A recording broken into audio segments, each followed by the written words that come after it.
এই হচ্ছে দুনিয়ার পুরস্কার। এটা কিসের পুরস্কার?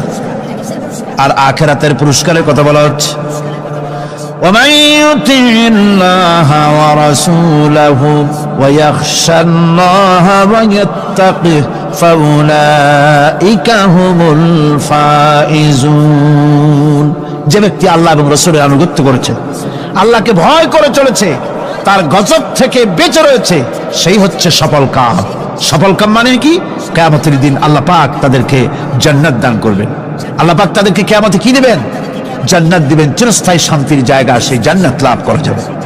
আজ ইবাদতের এই যে গুরুত্বপূর্ণ ইবাদত, এই ইবাদতের ভুল অর্থ সমাজের ভিতরে ছড়িয়ে আছে। সাধারণ মানুষের ভুল করেছে, অসাধারণ মানুষেরাও ইবাদতের ভুল অর্থ করে ভুলের মধ্যে নিমজ্জিত আছে বিরাট সংখ্যক লোকেরা। সাধারণ মুসলমানেরা তারা যে ভুলটা করলো ইবাদতের অর্থ করতে গিয়ে, সেটা হলো এই, সাধারণ লোকেরা মনে করলো কয়েকটা অনুষ্ঠানের নাম হচ্ছে ইবাদত, নামাজ, রোজা, হজ, যাকাত, সাদকা, ফিতরা, এর নাম হলো ইবাদত। অনুষ্ঠান শেষে তারা নিজেদেরকে স্বাধীন মনে করলো। তারা আল্লাহ পাকের প্রত্যেকটি আইনের ধারাকে লঙ্ঘন করলো। বছরে একবার রোজা রেখে, বছরে 1 মাস রোজা রেখে মনে করলো ইবাদত শেষ। 5 ওয়াক্ত নামাজ পড়ে মনে করলো ইবাদত শেষ।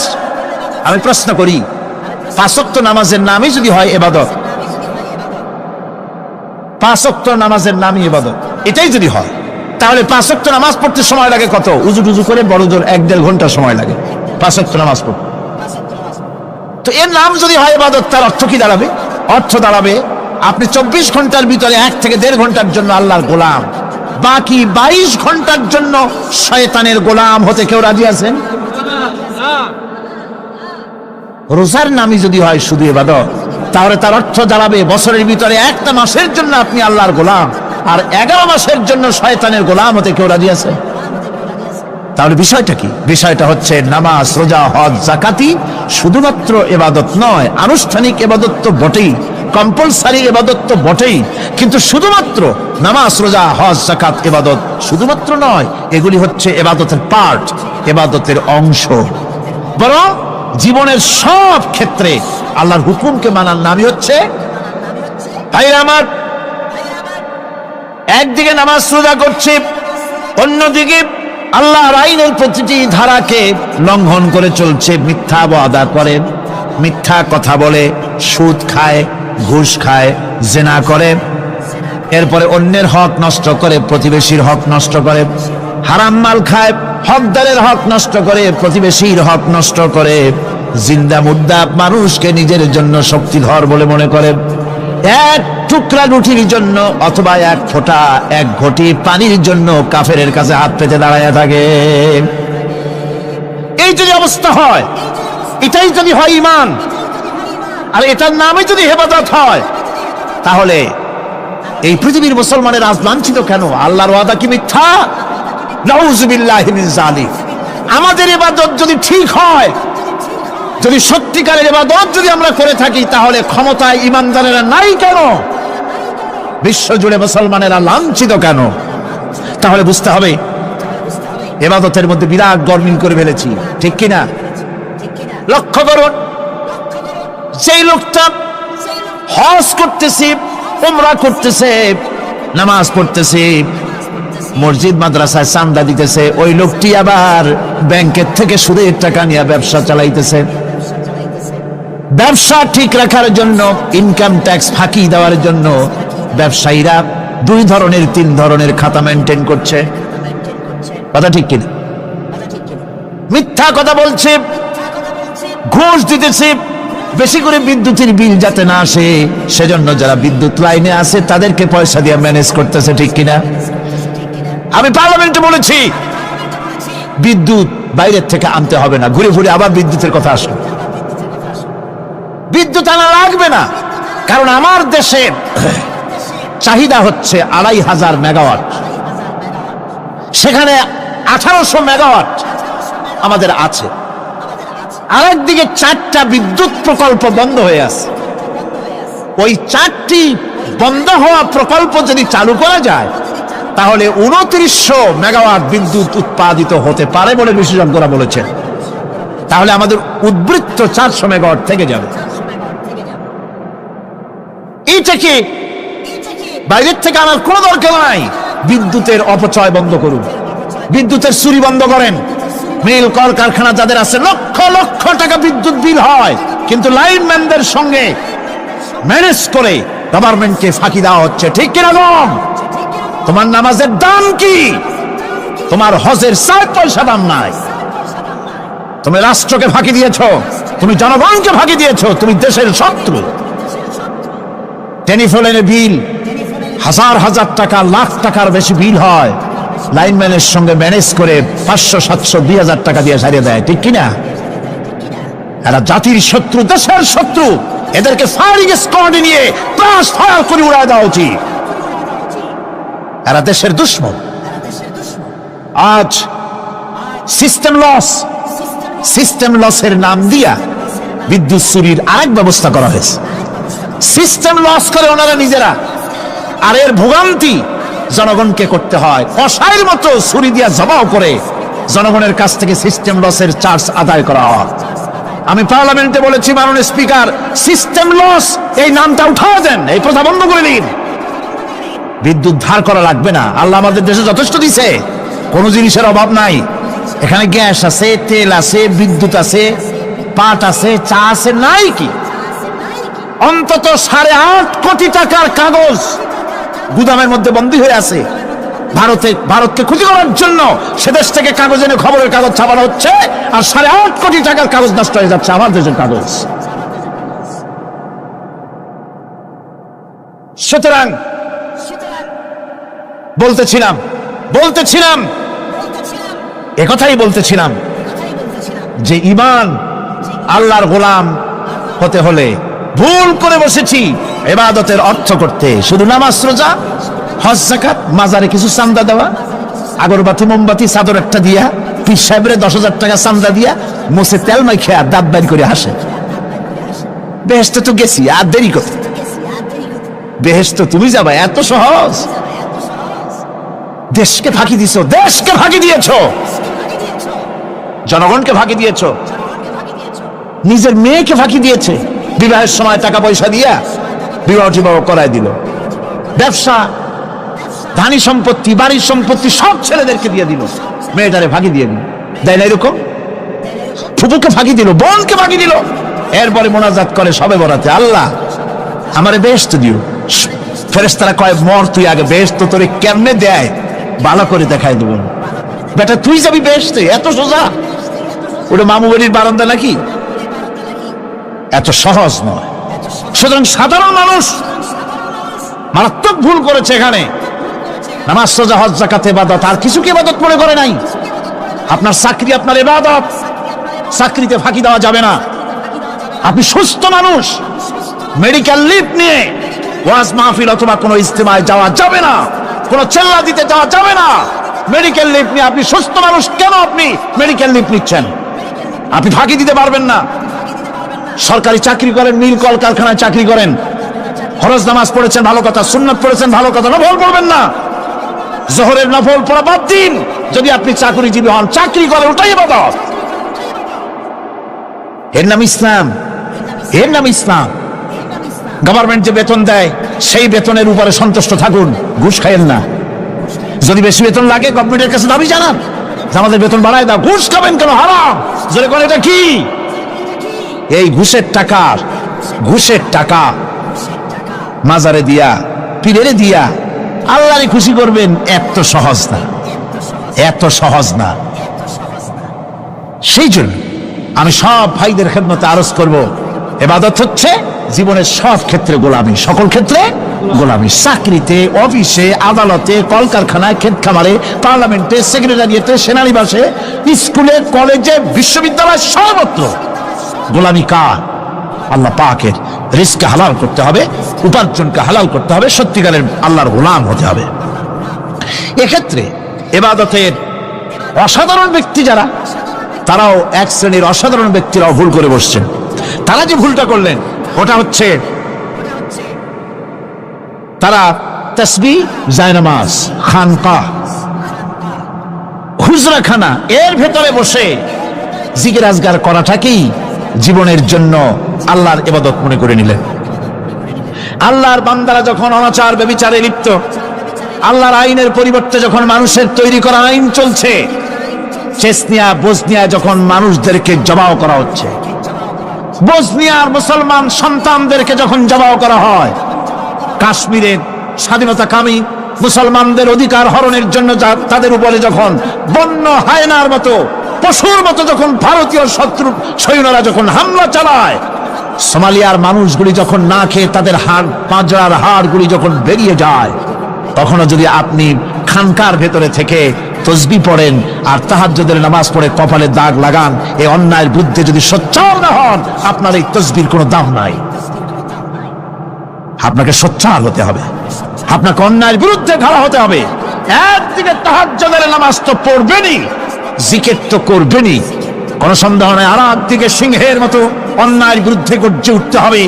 তাতে যদি প্রয়োজন হয় মুজাদ্দিদ আল ফেসানির মতো কারারুদ্ধ হন না কেন, সেটাই কিসমত, সেটাই তাকদীর। হক কথা বলতে হবে। এই জন্য আমার বারবার মনে পড়ে আজকের এক শ্রেণীর লোক আমাদের দেশে এক শ্রেণীর লোক বাইরের থেকেও আসে, বিদেশ থেকেও আসে, নামের আগে আওলাদে রসুল লাগান। ফেদায়ে রসুল, মুজাহিদে মিল্লাত, আওলাদে রসুল। আজীব, তুমি আওলাদে রসুল। আওলাদে রসুল যদি হবে, তাহলে তুমি যে দেশের মানুষ, সেই দেশে মুসলমানদের যখন জবাও করা হয়, পার্লামেন্টে কথা বলে বেরিয়ে আসো না কেন? তোমার জেল হয় না কেন? কংগ্রেসের সেন্ট্রাল বডির সদস্য হয়ে আওলাদে রসুল লাগাইয়া বাংলাদেশের রাজনীতিতে নাক গলাতে দেওয়া হবে না। এরা কংগ্রেসের পাঁচটা গোলাম। এদেরকে চিনতে হবে, যারা আমার দেশে এসে মুসলমানদের মধ্যে বিভেদ সৃষ্টি করতে চায়। আমার মুসলমান ভাইয়েরা, সুতরাং আজকে আমাদেরকে বুঝতে হবে, নামের আগের 14 হাত লম্বা বিশেষণ দেখে ভুললে চলবে না। কথা মনে থাকবে, এরা কংগ্রেসের গোলাম। বাবরি মসজিদ যখন ভেঙে ফেলা হলো, তখন তো কোন আওলাদে রসুলের নাম তো শুনি নেই। তখন তো নামটা শুনছি ওই বুখারী বেটার, বাপের বেটা ইমাম বুখারী। তিনি বলেছেন, আমি ভারতের দিল্লির জুমা মসজিদের ইমাম শুধু নই, আমি ভারতের 18 কোটি মুসলমানের ইমাম। বাবরি মসজিদকে গড়ে দিতে হবে। কোরআন শরীফের বিরুদ্ধে যখন কলকাতা হাইকোর্টে কেস করা হয়েছিল কোরআনকে ব্যান করার জন্য, সেদিন তো কোনো আওলাদে রসুলের নাম শুনি নাই। সেদিন তো ওই বুখারী বেটাই বলেছেন, ভারতের হাইকোর্ট থেকে কোন জাজ, কোন বিচারক যদি কোরআন শরীফ ব্যান করা হলে বলে এই কথাটি উচ্চারণ করে, তাহলে আমি তাকে পায়ের তলে পাড়িয়ে ধরে বাম হাত দিয়ে তার জিহ্বাটা টেনে ছেড়ে ফেলে দেব।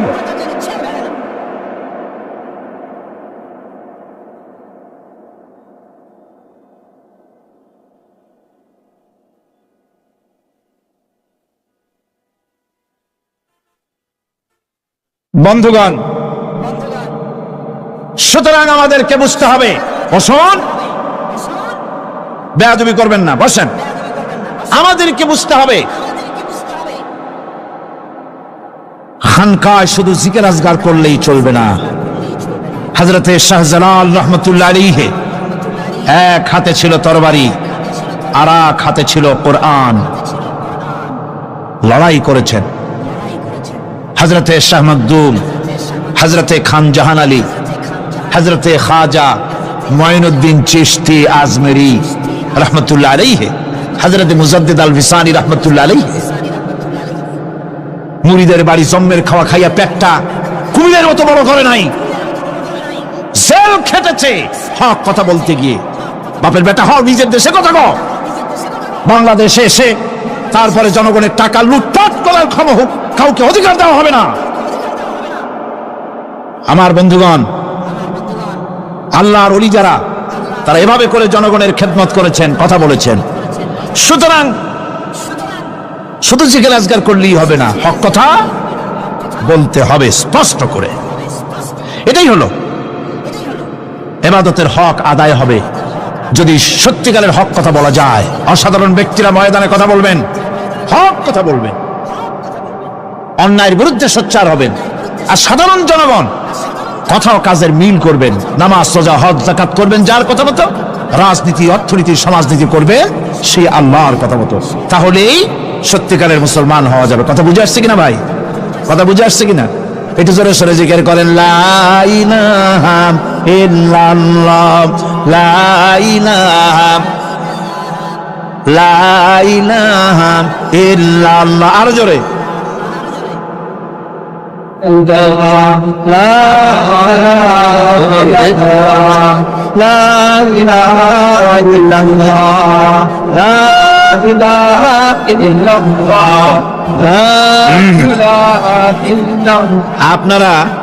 আপনারা যদি মাথা উঠাইয়া দেখতে থাকেন তো কি দেখবেন? মানুষের মাথা আর টুপি ছাড়া তো কিছুই দেখা যাবে না। কাজেই ওঠা বসা না করে আজকে এক পবিত্র রাত আমরা আল্লাহর কাছে দোয়া করব। আলোচনার আমি এগিয়ে যাচ্ছি। এবাদত আমাদেরকে বুঝতে হবে। এবাদত যদি না বুঝি তাহলে মুসলমান বলে দাবি করারও কোনো মূল্য নাই। মানব জন্ম বৃথা। কারণ হচ্ছে আল্লাহ রাব্বুল আলামিন বলেছেন, মা খালাকতুল জিন্না ওয়াল ইনসা ইল্লা লিয়াবুদুন। মানুষ আর জিন জাতিকে আমি সৃষ্টি করেছি আমার গোলামির জন্য। কার গোলামি? ওই গোলামির পূর্ণাঙ্গ নমুনা যদি জানতে চাই, পূর্ণাঙ্গ নমুনা দৃষ্টান্ত লাগবে। কাকে অনুসরণ করব? পূর্ণাঙ্গ ইবাদতের আল্লাহর গোলামির পূর্ণাঙ্গ নমুনার জন্য কোরআনে কারিমে দৃষ্টান্ত সেট করা হয়েছে। হযরত ইব্রাহিম আলাইহিস সালামের আল্লাহ পাক বলেন, ইয ক্বালা লাহু রাব্বুহু আসলিম ক্বালা আসলামতু লিরাব্বিল আলামিন। তার অবস্থা এই ছিল, কার? ইব্রাহিম আলাইহিস সালাম। তার অবস্থা এই ছিল যে তার রব যখন তাকে বললেন আনুগত্যের মস্তককে অবনত করে দাও, তিনি বললেন আমি আমার বিশ্বপালকের সামনে মাথাটা নত করে দিলাম। সুবহানাল্লাহ, কোন শর্ত ছাড়াই মাথা নিচু করে দিলাম। এই পন্থায় তিনি যে পন্থাটা অবলম্বন করেছিলেন, এই পন্থায় চলার জন্য তার সন্তানদেরকেও তিনি হুকুম করেছিলেন।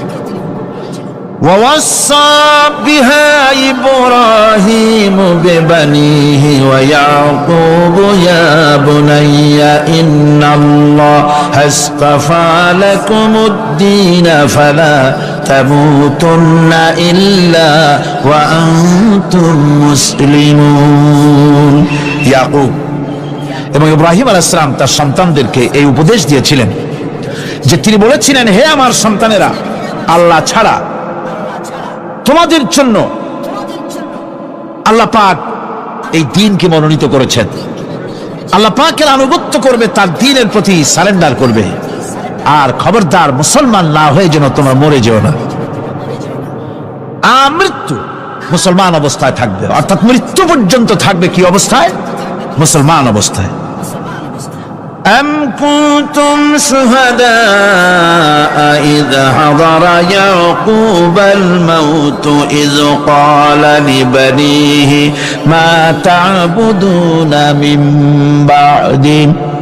ইয়াকুব আলাইহিস সালাম তার মৃত্যুর সময় জিজ্ঞেস করেছিলেন, ও আমার সন্তানেরা, আমার মৃত্যুর পরে তোমরা কার ইবাদত করবে, কার গোলামি করবে?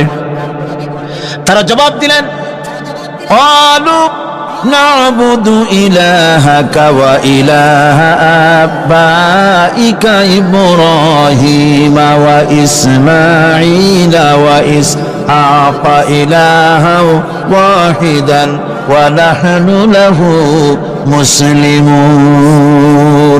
নিঃসন্দেহে আমরা ইবাদত করব, গোলামি করব আপনার রবের, আপনার পিতার রবের, এবং আল্লাহর ইবাদত করব। আপনিও আপনার পূর্বপুরুষ ইব্রাহিম ইসমাইল যে আল্লাহকে ইবাদত করেছে সে আল্লাহ পাকের ইবাদত আমরা করব এবং তার অনুগত হয়ে থাকব। দাসত্ব এবং দাসত্বের গোলামির পূর্ণাঙ্গ নমুনা হচ্ছেন হযরত ইব্রাহিম আলাইহিস সালাম। আল্লাহ গোটা জমিন যখন শিরকের অন্ধকারে ডুবে গিয়েছিল তখন হযরত ইব্রাহিম আলাইহিস সালাম তাওহীদের আলো জ্বালিয়ে দিয়েছিলেন। এই নিবেদিতদের ইমাম হিসেবে আল্লাহ পাক তাকে ঘোষণা দিলেন। কোরআনে কারীম বলছে, وَإِذَا ابْتَلَى إِبْرَاهِيمَ رَبُّهُ بِكَلِمَاتٍ فَأَتَمَّهُنَّ قَالَ إِنِّي جَاعِلُكَ لِلنَّاسِ إِمَامًا। ইব্রাহিমকে তার রব কয়েকটি বাক্য দিয়ে পরীক্ষা করলেন এবং তিনি সেই পরীক্ষাগুলোতে পাশ করলেন। তখন আল্লাহ রাব্বুল আলামিন তাকে বললেন যে আমি তোমাকে গোটা বিশ্ব মানবতার জন্য, গোটা বিশ্বের সমস্ত মানুষের জন্য আমি তোমাকে নেতা বানাবো। সুবহানাল্লাহি ওয়া বিহামদিহি। প্রথম পরীক্ষা হলো, গতকাল বলেছি, সে আগুনের পরীক্ষা। সেখানে আল্লাহ পাক তাকে পাশ করালেন, তিনি পাশ করলেন। দ্বিতীয় পরীক্ষা ছিল বিবি এবং নবজাতক সন্তানকে নিয়ে আল্লাহ হুকুম করলেন, এই বিবি আর বাচ্চারে নিয়ে মরুভূমিতে রেখে আসো। মরুভূমিতে যেখানে ঘর নাই, বাড়ি নাই, সেই জায়গায় বিবি এবং বাচ্চাকে রেখে যাওয়ার সময় তিনি বললেন, রব্বানা ইন্নী আসকানতু মিন যুররিয়াতি বিওয়াদিন গায়রি যী যাররিন ইনদা বাইতিকাল মুহাররাম। হে আল্লাহ রাব্বুল আলামিন, আমি পানি এবং তরুলতাবিহীন এক মরুভূমির ভিতরে আমার বংশের একটি অংশকে এখানে রেখে গেলাম। তোমার ঘরের কাছে পুনর্বাসিত, আমি তাদের কাছে, এই ঘরের কাছে, সম্মানিত ঘরের কাছে রেখে গেলাম। পরীক্ষায় তিনি পাশ করলেন। হযরতে হাজেরা প্রশ্ন করলেন, ইব্রাহিম, পানি নাই, খাবার নাই, মানুষ নাই, ঘর নাই, বাড়ি নাই, মরুভূমির ভিতরে আমাকে আর আমার বাচ্চারে ফেলে রেখে যাচ্ছ কেন? কোনো জবাব নাই। দুইবার তিনবার প্রশ্ন করলেন। এরপরে তিনি আবার প্রশ্ন করলেন, বললেন, ইব্রাহিম, এটা কি আল্লাহর হুকুম নাকি? হযরত ইব্রাহিম আলাইহিস সালাম নিজের কলিজার টুকরা সন্তান আর বিবিকে রেখে যেতেছেন ভারাক্রান্ত মন নিয়ে। তিনি আকাশের দিকে আঙ্গুল উঁচু করে দেখালেন। হযরত হাজেরা বুঝলেন ইনি তো আল্লাহর পয়গম্বর, আমার কোন অপরাধে এভাবে ফেলে যাওয়ার কথা নয়। তিনি বুঝলেন এটা আল্লাহর হুকুম। হযরতে হাজেরা বললেন, ইব্রাহিম রে, নিশ্চিন্ত মনে বাড়ি ফিরে যাও, আমার মনে কোনো চিন্তা নাই, কোনো পেরেশানি আর এখন নাই। আল্লাহর হুকুমে যদি আমাকে মরুভূমির ভিতরে ফেলে যেয়ে থাকো, তাহলে আমি ওই আল্লাহর প্রতি এতটা ভরসা রাখি যে এই মরুভূমির ভিতরে জল পানি শূন্য, খাদ্য শূন্য জায়গায় আমি আমার বাচ্চাকে আল্লাহ রাব্বুল আলামিন না খাওয়াইয়া মারবেন না। দ্বিতীয় পরীক্ষায় পাশ করল। 3 নম্বরে পরীক্ষা হলো, সন্তান বড় হয়ে গেছে, বুদ্ধি হয়েছে, দৌড়াতে পারে। আল্লাহ রাব্বুল আলামিন হুকুম করলেন, ছেলেকে জবাহ করো। কত বড় আগুনের পরীক্ষা! কোরআন শরীফ বলছে, হযরত ইব্রাহিম আলাইহিস সালাম নিজের ছেলেকে ডেকে নিয়ে বললেন, ইয়া বুনাইয়া ইন্নী আরা ফিল মানামি আন্নী আযবাহুক ফানজুর মাযা তারা। হে আমার কলিজার টুকরা সন্তান, আমি এই স্বপ্নে দেখেছি যেন আমি তোমাকে জবাহ করতেছি। তোমার রায় কি, তোমার মত কি, আমারে শোনাও।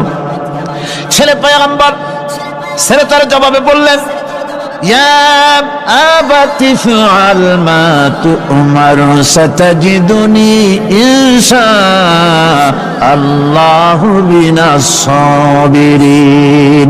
হে আমার আব্বাজান, আপনি যে ব্যাপারে স্বপ্নের ভিতরে আদিষ্ট হয়েছেন, আপনি তা কার্যকরী করুন।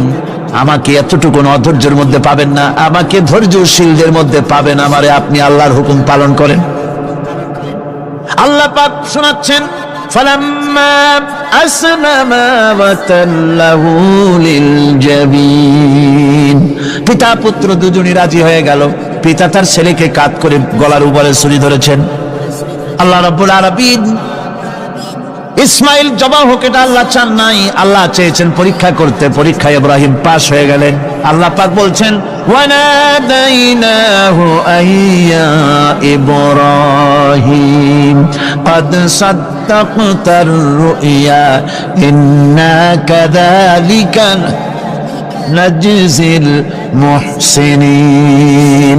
আমি ইব্রাহিমকে ডেকে বললাম, ইব্রাহিম, তুমি তোমার স্বপ্নকে বাস্তবে রূপ দিয়েছো, আর এভাবে করে আমি মুহসিনদেরকে পুরস্কৃত করে থাকি।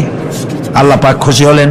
আল্লাহ পাক বললেন, ইন্না হাযা লাবালাউল মুবিন। নিঃসন্দেহে এটি একটি বিরাট পরীক্ষা ছিল। ঠিক কি না? আল্লাহ নিজে বলছেন এটা একটি বিরাট পরীক্ষা, আযীম ইমতিহান। সে ইমতিহানে তিনি পাশ করলেন। পরীক্ষায় উত্তীর্ণ হওয়ার জন্য রব্বুল আলামিন পুরস্কার দিয়া দিলেন। আল্লাহ পাক বললেন সালামুন আলা ইব্রাহিম। পড়েন সবাই, সালামুন আলা ইব্রাহিম।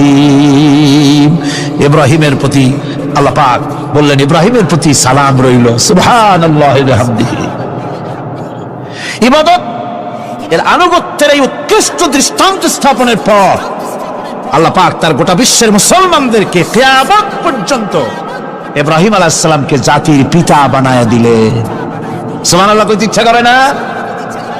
এরকমের পরীক্ষা কোন পিতারা দিতে পারছে নাকি? গোটা বিশ্বের সমস্ত মানব মণ্ডলীর জন্য আল্লাহ পাক ইব্রাহিম আলাইহিস সালামকে কিয়ামত পর্যন্ত জাতির পিতা হিসাবে ঘোষণা করেছেন। সুবহানাল্লাহ। মিল্লাতা বিকুম ইব্রাহিম ওয়া সাম্মাকুমুল মুসলিমিন।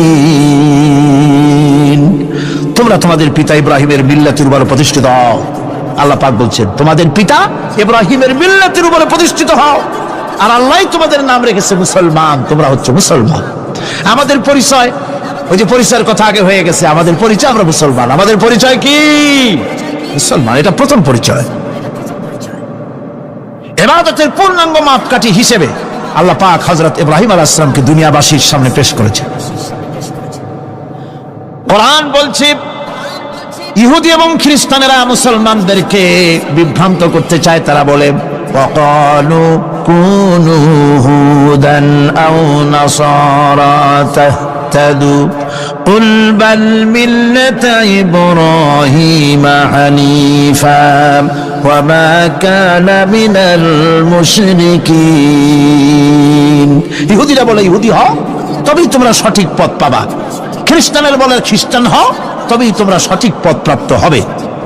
আল্লাহ পাক বলছেন এদের সকলকে বলে দাও বরং তোমরা সব পরিত্যাগ করে মিল্লাতে ইব্রাহিমের ভিতরে শামিল হয়ে যাও। এটাই মুক্তির পথ, এটাই নাজাতের পথ, এটাই আল্লাহর পথ। সুবহানাল্লাহি ওয়া বিহামদিহি। এমনকি রাসূল কারীম সাল্লাল্লাহু আলাইহি ওয়াসাল্লামকে আল্লাহ পাক বলেছেন আনিত্তাবি' মিল্লাতা ইব্রাহিম হানিফা। চারদিক থেকে মুখ ফিরিয়ে এনে মিল্লাতে ইব্রাহিমের ভিতরে শামিল হয়ে যাও, তারই অনুসরণ করো। রাসূল কারীম সাল্লাল্লাহু আলাইহি ওয়াসাল্লাম ইবাদত বা আনুগত্যের সর্বোৎকৃষ্ট নমুনা হওয়ার কারণে ইব্রাহিম আলাইহিস সালাম সম্পর্কে হুজুর বলেছেন ইন্না ইব্রাহিমা খায়রুল বারিয়া, রাওয়াহু মুসলিম। রাসূল সাল্লাল্লাহু আলাইহি ওয়াসাল্লাম বলেছেন ইব্রাহিম হচ্ছেন জগতের সর্বোত্তম ব্যক্তি। সুবহানাল্লাহ। সুতরাং আমাদেরকে ইবাদতের নমুনা হিসেবে ইব্রাহিম আলাইহিস সালামকে মানদণ্ড হিসেবে দেখতে হবে যে কিভাবে তিনি সারেন্ডার করেছিলেন আল্লাহ পাকের দরবারে। এখন আমি আপনাদের সামনে বলতে চাই মানুষের জীবনে সবচাইতে বড় দুটি চাহিদা আছে, একটা হচ্ছে খাদ্য আর একটা হচ্ছে নিরাপত্তা। একটা খাদ্য আর একটা কি? নিরাপত্তা। পেট ভরে খাইতে চাই আর চোর ডাকাতের উপদ্রব থেকে নিরাপত্তা পেতে চায়। আইন শৃঙ্খলা পরিস্থিতির উপরে যখন পার্লামেন্টে আলোচনা হচ্ছিল আমি তখন বলেছি মাননীয় স্পিকার, আমার দেশের সাধারণ ভোটারদের বড় কোনো আশা আকাঙ্ক্ষা নাই। তারা কোনোদিন বলে না যে আমাদের গুলশানে বাড়ি দিতে হবে সকলের, আমাদেরকে মঙ্গল গ্রহে অফিস বানায় দিতে হবে, বাসেরও গাড়ি দিতে হবে, এগুলি তারা দাবি করে না। যারা ভোট দেয়, কষ্ট করে, মিছিল করে, এই সাধারণ জনগণের দাবি হচ্ছে মিনিমাম দাবি, খুবই কম। তাদের দাবি হলো মোটা সুতার কাপড় চাই ইজ্জত ঢাকার জন্য, পেট ভরে খেতে চাই, পোলাও কোরমা বিরিয়ানির দরকার নাই, আর আশ্রয়ের জন্য ছোট্ট একটু ঘর চাই, চোর ডাকাতের উপদ্রব থেকে নিরাপত্তা চাই। কথা ঠিক কিনা? আমি বললাম স্পিকার সাহেব, আজ পর্যন্ত যতগুলি গভর্নমেন্ট এসেছে বাংলাদেশে, প্রত্যেকটি গভর্নমেন্ট আমার দেশের জনগণের এই ন্যূনতম দাবি, এই আশা পূরণ করতে ব্যর্থতার পরিচয় দিয়েছে। কেউ পারে নাই। যারাই গেছে তারাই তাদের নিজেদের আখের গোছাবার চেষ্টা করেছেন। সব নিজেকে নিয়ে ব্যস্ত, নিজের লোকদের নিয়ে ব্যস্ত, জনগণ নিয়ে চিন্তা নাই। সুতরাং মানুষের চাহিদা হচ্ছে খাদ্য আর নিরাপত্তা। আমরা কি খাদ্য আর নিরাপত্তা সত্যি কি চাই? চাই। খাদ্য যদি চাই ক্ষুধার সময়, নিরাপত্তা যদি চাই, ভীতির সময় আল্লাহ রাব্বুল আলামিন বলেন কোন গভর্নমেন্ট দিতে পারবে না, দুনিয়ায় কেউ দিতে পারে নাই, পারবেও না। ক্ষুধার সময় যদি খাদ্য চাও, ভীতির সময় যদি নিরাপত্তা লাভ করতে চাও, তাহলে ফালিয়াবুদু রাব্ব হাযাল বাইত, এই ঘরের মালিকের ইবাদত কর। কোন ঘর? কাবা ঘর। বলেন কোন ঘর? কাবা ঘর। কাবা শরীফের মালিকের ইবাদত কর। তাহলে কি হবে? আল্লাযী আত'আমাহুম মিন জু'in ওয়া আমানাহুম মিন খাউফ। এই ঘরের মালিকের ইবাদত যদি করো, তাহলে ক্ষুধার সময় তিনি তোমাদেরকে খেতে দিবেন, আর ভীতির সময় তিনি তোমাদের নিরাপত্তা দান করবেন। এ ওয়াদা কার? চিল্লায় বলেন ওয়াদা কার? আল্লাহ পাকের ওয়াদা বিশ্বাস হলো না, এমনই পোড়া কপালের মুসলমান। নির্বাচন যখন আসলো, সলিমউদ্দিন সাহেব আসতেন মঞ্চের উপরে,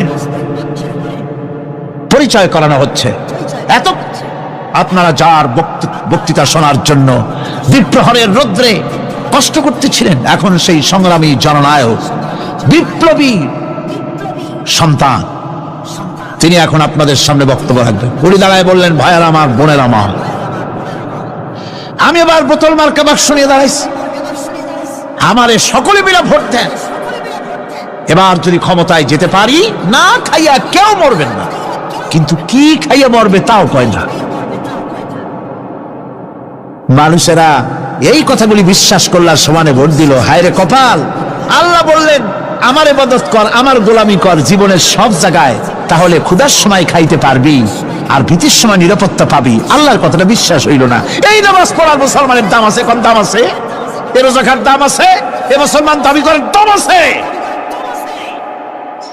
আল্লাহ রাব্বুল আলামিন তিনি পরিষ্কার করে বলছেন, এই ঘরের মালিকের ইবাদত করো, তিনি ক্ষুধার সময়ে খেতে দিবেন, আর তিনি তোমাদেরকে ভীতির সময় নিরাপত্তা দান করবেন।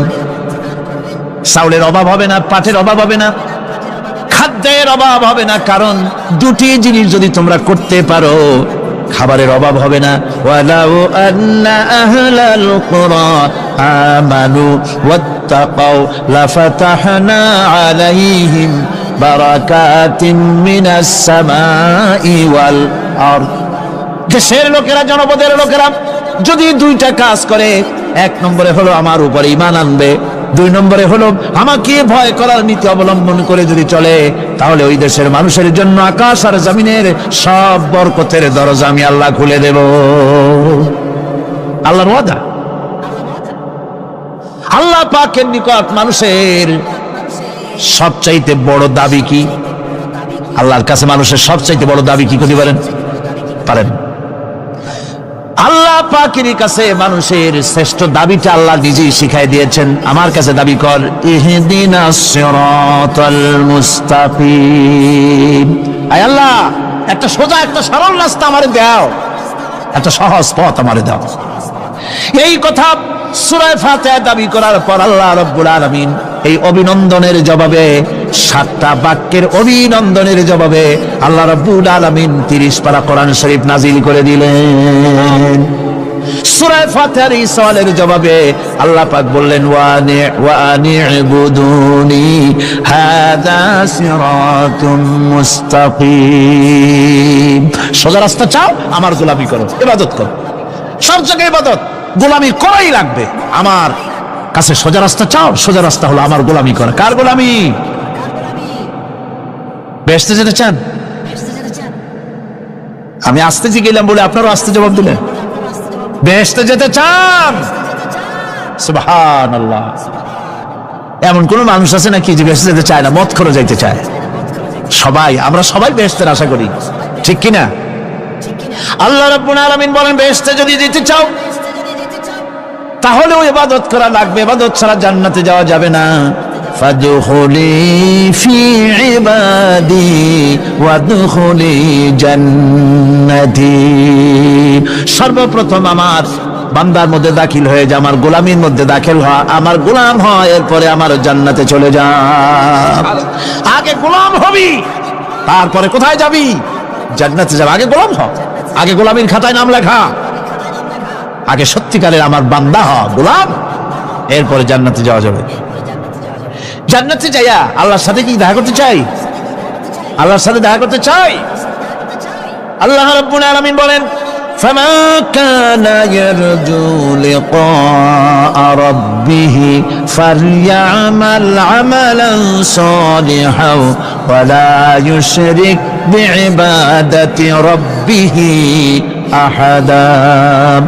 তোমাদের মধ্যে যদি কেউ আল্লাহর সঙ্গে, তার রবের সঙ্গে যদি কেউ দেখা করতে চায়, তাহলে সে যেন ভালো ভালো কাজ করে, নেক কাজ করে, আর তোমার রবের সাথে অর্থাৎ আল্লাহ রব্বুল আলামিনের সাথে ইবাদতের মধ্যে যেন কাউকে শরীক না করেন। শিরক যদি না করো, খাঁটি গোলাম, খাঁটি বান্দায় যদি পরিণত হতে পারো, কিয়ামতের দিন আল্লাহ রব্বুল আলামিনের সঙ্গে দিদার নসিব হয়ে যাবে। এই গোলামি করব কতদিন? কতদিন গোলামি করব? এই প্রশ্নের জবাবে আল্লাহ রাব্বুল আলামিন কোরআনে কারীমের মধ্যে জবাব দিয়ে দিয়েছেন, ওয়াবুদ রাব্বাকা হাত্তা ইয়াতিয়াকাল ইয়াকিন। মৃত্যু পর্যন্ত, যতক্ষণ না নাক দিয়ে শেষ প্রশ্বাসটি, নিঃশ্বাসটি বেরিয়ে যাচ্ছে, ততক্ষণ পর্যন্ত আনুগত্য, গোলামি শব্দ হবে কার? জোরে চিল্লায় এখন কার?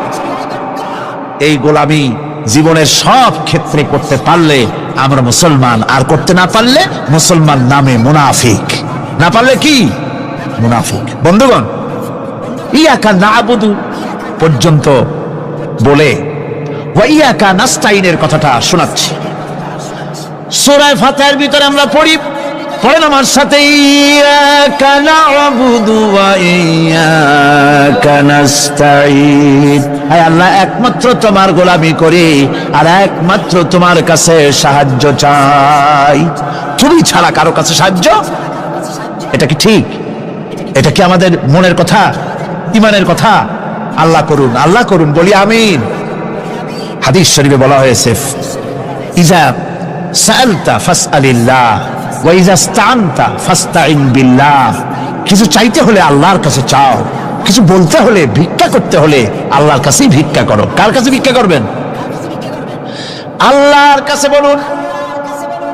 আমার বন্ধুগণ, আমি আমার ঈমান থেকে কথা বলি, আমি আমার ঈমান থেকে কথা বলি। কোরআন এবং হাদিস পড়ে যতটুকু আল্লাহ বোঝার তৌফিক দিয়েছেন, সেই কথাগুলি পেশ করার জন্য চেষ্টা করি। বন্ধুগণ, এদিক ওদিক কোনো দিকে না ঘুরে মসজিদে যান, মসজিদে গিয়ে নামাজ পড়েন, আর আল্লাহর কাছে হাত পেতে আল্লাহরে বলেন। সেজদা গিয়া যখন রব্বুল আলামিনের দরবারে কিছু চাইবেন, হুজুরের কাছে জিজ্ঞেস করা হয়েছে, হুজুর, বান্দা কখন আল্লাহর নিকটবর্তী হয়ে যায়? আল্লাহর নবী বলেছেন, বান্দা যখন সেজদা দেয় তখন বান্দা একেবারে আল্লাহ পাকের কাছে চলে যায়। আল্লাহর কাছে চান, যা দরকার, ছেলে নাই, মেয়ে নাই, বউ নাই, অথবা চাকরি নাই, প্রমোশন চাই, ব্যবসায় উন্নতি চাই, যা দরকার কাকে বলবেন? মনটাকে পরিষ্কার করুন, আজকে মনটাকে সাফ করুন, সমস্ত দুর্বলতা থেকে মনকে উঠায় আনো, বিশ্বাস করুন, যা চাওয়া, যা বলা, সবটা আল্লাহর কাছে। কার কাছে? আমি তার গোলাম। আমি কার গোলাম? আল্লাহ ছাড়া কারো কাছে আমার অভিযোগ তুলবো না, সবটা বলবো আল্লাহর কাছে। বলে দেখেন, বলে দেখেন আল্লাহ পাক কিভাবে আপনাকে সাহায্য করেন। সুবহানাল্লাহ। ভাইরা আমার, আল্লাহ রাব্বুল আলামিন রাসূল করিম সাল্লাল্লাহু আলাইহি ওয়াসাল্লামকে বলেছেন, ফাইদা ফারাগতা ফানসাব ওয়া ইলা রাব্বিকা ফারগাব। যখন তুমি খালি হাত হয়ে যাবে, দাঁড়িয়ে যাবে এবং তোমার রবের কাছে মিনতি জানাবে, কিছু যখন থাকবে না, তোমার রবের কাছে দাঁড়ায় যাও আর তার কাছে মিনতি জানাও, তোমাকে আল্লাহ ভরপুর করে দিবেন। ভান্ডের কোনো অভাব নাই। আমাদের ভান্ড হচ্ছে যত দেব তত কমবে, আর আল্লাহর ভান্ড যত দেয় তত সমান সমান থাকে, মোটেই কমে না, মোটেই কমে না। সুতরাং দয়াল বাবা, বাবাজান, কেবলাজান বাবা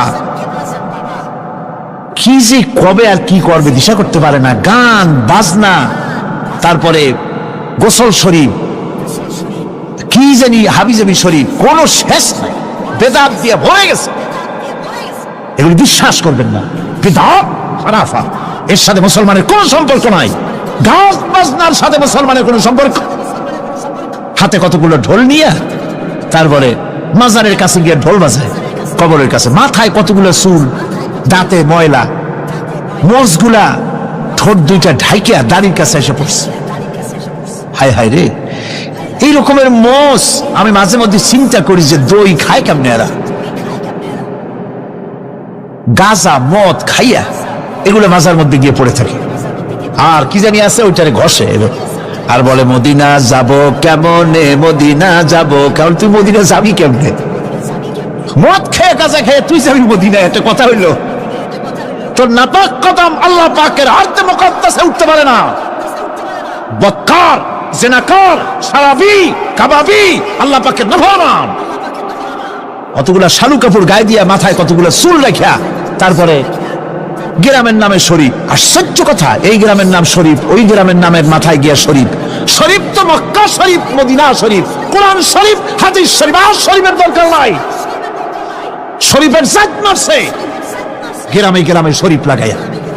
কর্ণফুলী শরীফ, চন্দ্রকোনা শরীফ। আশ্চর্য কথা, শরীফ শব্দের একটা ইজ্জত থাকা উচিত, ঠিক কিনা কন? আপনাদেরকে সতর্ক হতে হবে। আনুগত্য এবং গোলামি সকল ব্যাপারে আল্লাহ পাকের করতে হবে। চাইতে হবে কার কাছে? আল্লাহর কাছে। আমার এই কথা আপনাদের মনে আছে কিনা জানি না। সম্রাট শাহজাহানের সময় এক ফকির, এক ভিক্ষুক ভিক্ষা করে বেড়াতো। 70-80 বছর বয়স হয়ে গিয়েছে। এক লোক বলছে, সারা জীবন তো তোমার ছোটবেলা থেকে ভিক্ষা করতে দেখলাম। সে বলল, মানুষে দেয় তো 2 পয়সা, 1 পয়সা, ভিক্ষা ছাড়া করবোটা কি? লোকটি বলল, তোমার একটা পরামর্শ দেই, একদিন সম্রাটের কাছে গিয়ে যে দেখো, একবারে যা দেবে খাইয়া কুলাইতে পারবে না। সম্রাট শাহজাহান কোথায় আছে এখন? দেখো গিয়া মসজিদে আছে। লোকটি মসজিদের বাইরে গিয়ে দেখে সম্রাট একা হাত তুলে বসে আছে। চোখ থেকে পানি পড়তেছে দরদর করে, দাড়ি ভিজে জামায় পড়তেছে। বহুক্ষণ দাঁড়িয়ে আছে। এরপরে সম্রাট তার মুনাজাত শেষ করে বেরিয়ে আসছেন। ফকিরের সঙ্গে দেখা। ফকির বলল, আসসালামু আলাইকুম। তিনি বললেন, ওয়ালাইকুম আসসালাম ওয়া রাহমাতুল্লাহ। ফকির রওনা করেছে। বাদশা বলছে, তুমি তো একজন ভিক্ষুক মানুষ বলি মনে হয়, আমার কাছে তো কেউ কিছু না চাইয়া যায় না, তুমি যে কিছু না চেয়েই চলে যাচ্ছ। ভিক্ষুক বলছে, জাহাপানা, সত্যি কিছু চাইতে এসেছিলাম আপনার কাছে, কিন্তু আপনার অবস্থা দেখে আমার জ্ঞানের চোখ খুলে গেছে। আমি দেখতে পেলাম আমি যে সম্রাটের কাছে ভিক্ষা চাইতে আসলাম, আমি তো শুধু তাকায় আছি, আমি তো কান্দি না, বরং আমি যার কাছে চাইতে এসেছি তিনি আমার চাইতে আরো নগণ্য ভিক্ষুকের মতো হয়ে কার কাছে যেন হাত পেতে চোখের পানি ফেলে কান্দে। মনে মনে ভাবলাম, সম্রাট কান্দে যে সম্রাটের কাছে, ওই আল্লাহ সারা জীবনে কারো কাছে কিছু চাইব না। আল্লাহর কাছে চাওয়ার অভ্যাস করুন, তিনি দিতে পারেন, সবকিছু তার আছে। এই বিশ্বাস মনের ভিতরে জমাতে হবে, তাহলেই সত্যিকারের মুসলমান আমরা হব। আল্লাহ পাক সত্যিকারের গোলাম আমাদেরকে বানাবেন। আমরা বলি আমিন। মুনাফিকদের আরেকটা চরিত্র হলো, তারা যদি আজান শুনতে পায়, আজান এবং নামাজ সম্পর্কে তারা কটূক্তি করে, আজান এবং নামাজ সম্পর্কে তারা কটূক্তি করতে থাকে। এটা হলো মুনাফিকদের আরেকটা চরিত্র। আল্লাহ রাব্বুল আলামিন বলেন, ওয়াইদা নাদাইতুম ইলাস সালাতি ইত্তাখাযুহা হুজওয়ান ওয়া লাইবান। যখন আজান তারা শোনে, যখন নামাজের দিকে তাদেরকে ডাকা হয়, তখন তারা ঠাট্টা করে, বিদ্রুপ। আরেকটি চরিত্র হলো, সমাজের ভিতরে অশ্লীলতা বাড়াবার জন্য তারা প্রচেষ্টা চালায়। ইন্নাল্লাযীনা ইউহিব্বুনা আন তাশিআল ফাহিশাতু ফিল্লাযীনা আমানু লাহুম আযাবুন আলীম। ঈমানদার লোকদের মধ্যে অশ্লীলতা এরা বেশি করে ছড়াবার জন্য চেষ্টা করে, মানুষকে দুশ্চরিত্র বানাবার জন্য তারা চেষ্টা করে। এইভাবে করে রেডিওর মাঝে, সিনেমার ভিতরে, গানের মাধ্যমে, যাত্রার মাধ্যমে, পত্রপত্রিকার মাধ্যমে নানান ভাবে চেষ্টা চালায় যাতে করে মুসলমানদের মধ্যে চরিত্রহীনতা বাড়তে থাকে, শয়তানি বদমাশি বাড়ে, মানুষ চরিত্রবান হতে পারে এমন কিছু প্রদর্শিত হবে না, বরং প্রদর্শিত হবে মুনাফিকরা চেষ্টাই চালাবে যাতে করে মানুষের দ্বীন ও ঈমান নষ্ট হতে পারে, সেগুলি তারা করতে থাকবে। এগুলি হলো মুনাফিকের চরিত্র। এগুলি কি চরিত্র? পাপের কাজ যদি দেখে তড়িৎ গতিতে ওরা ঝাঁপিয়ে পড়ে।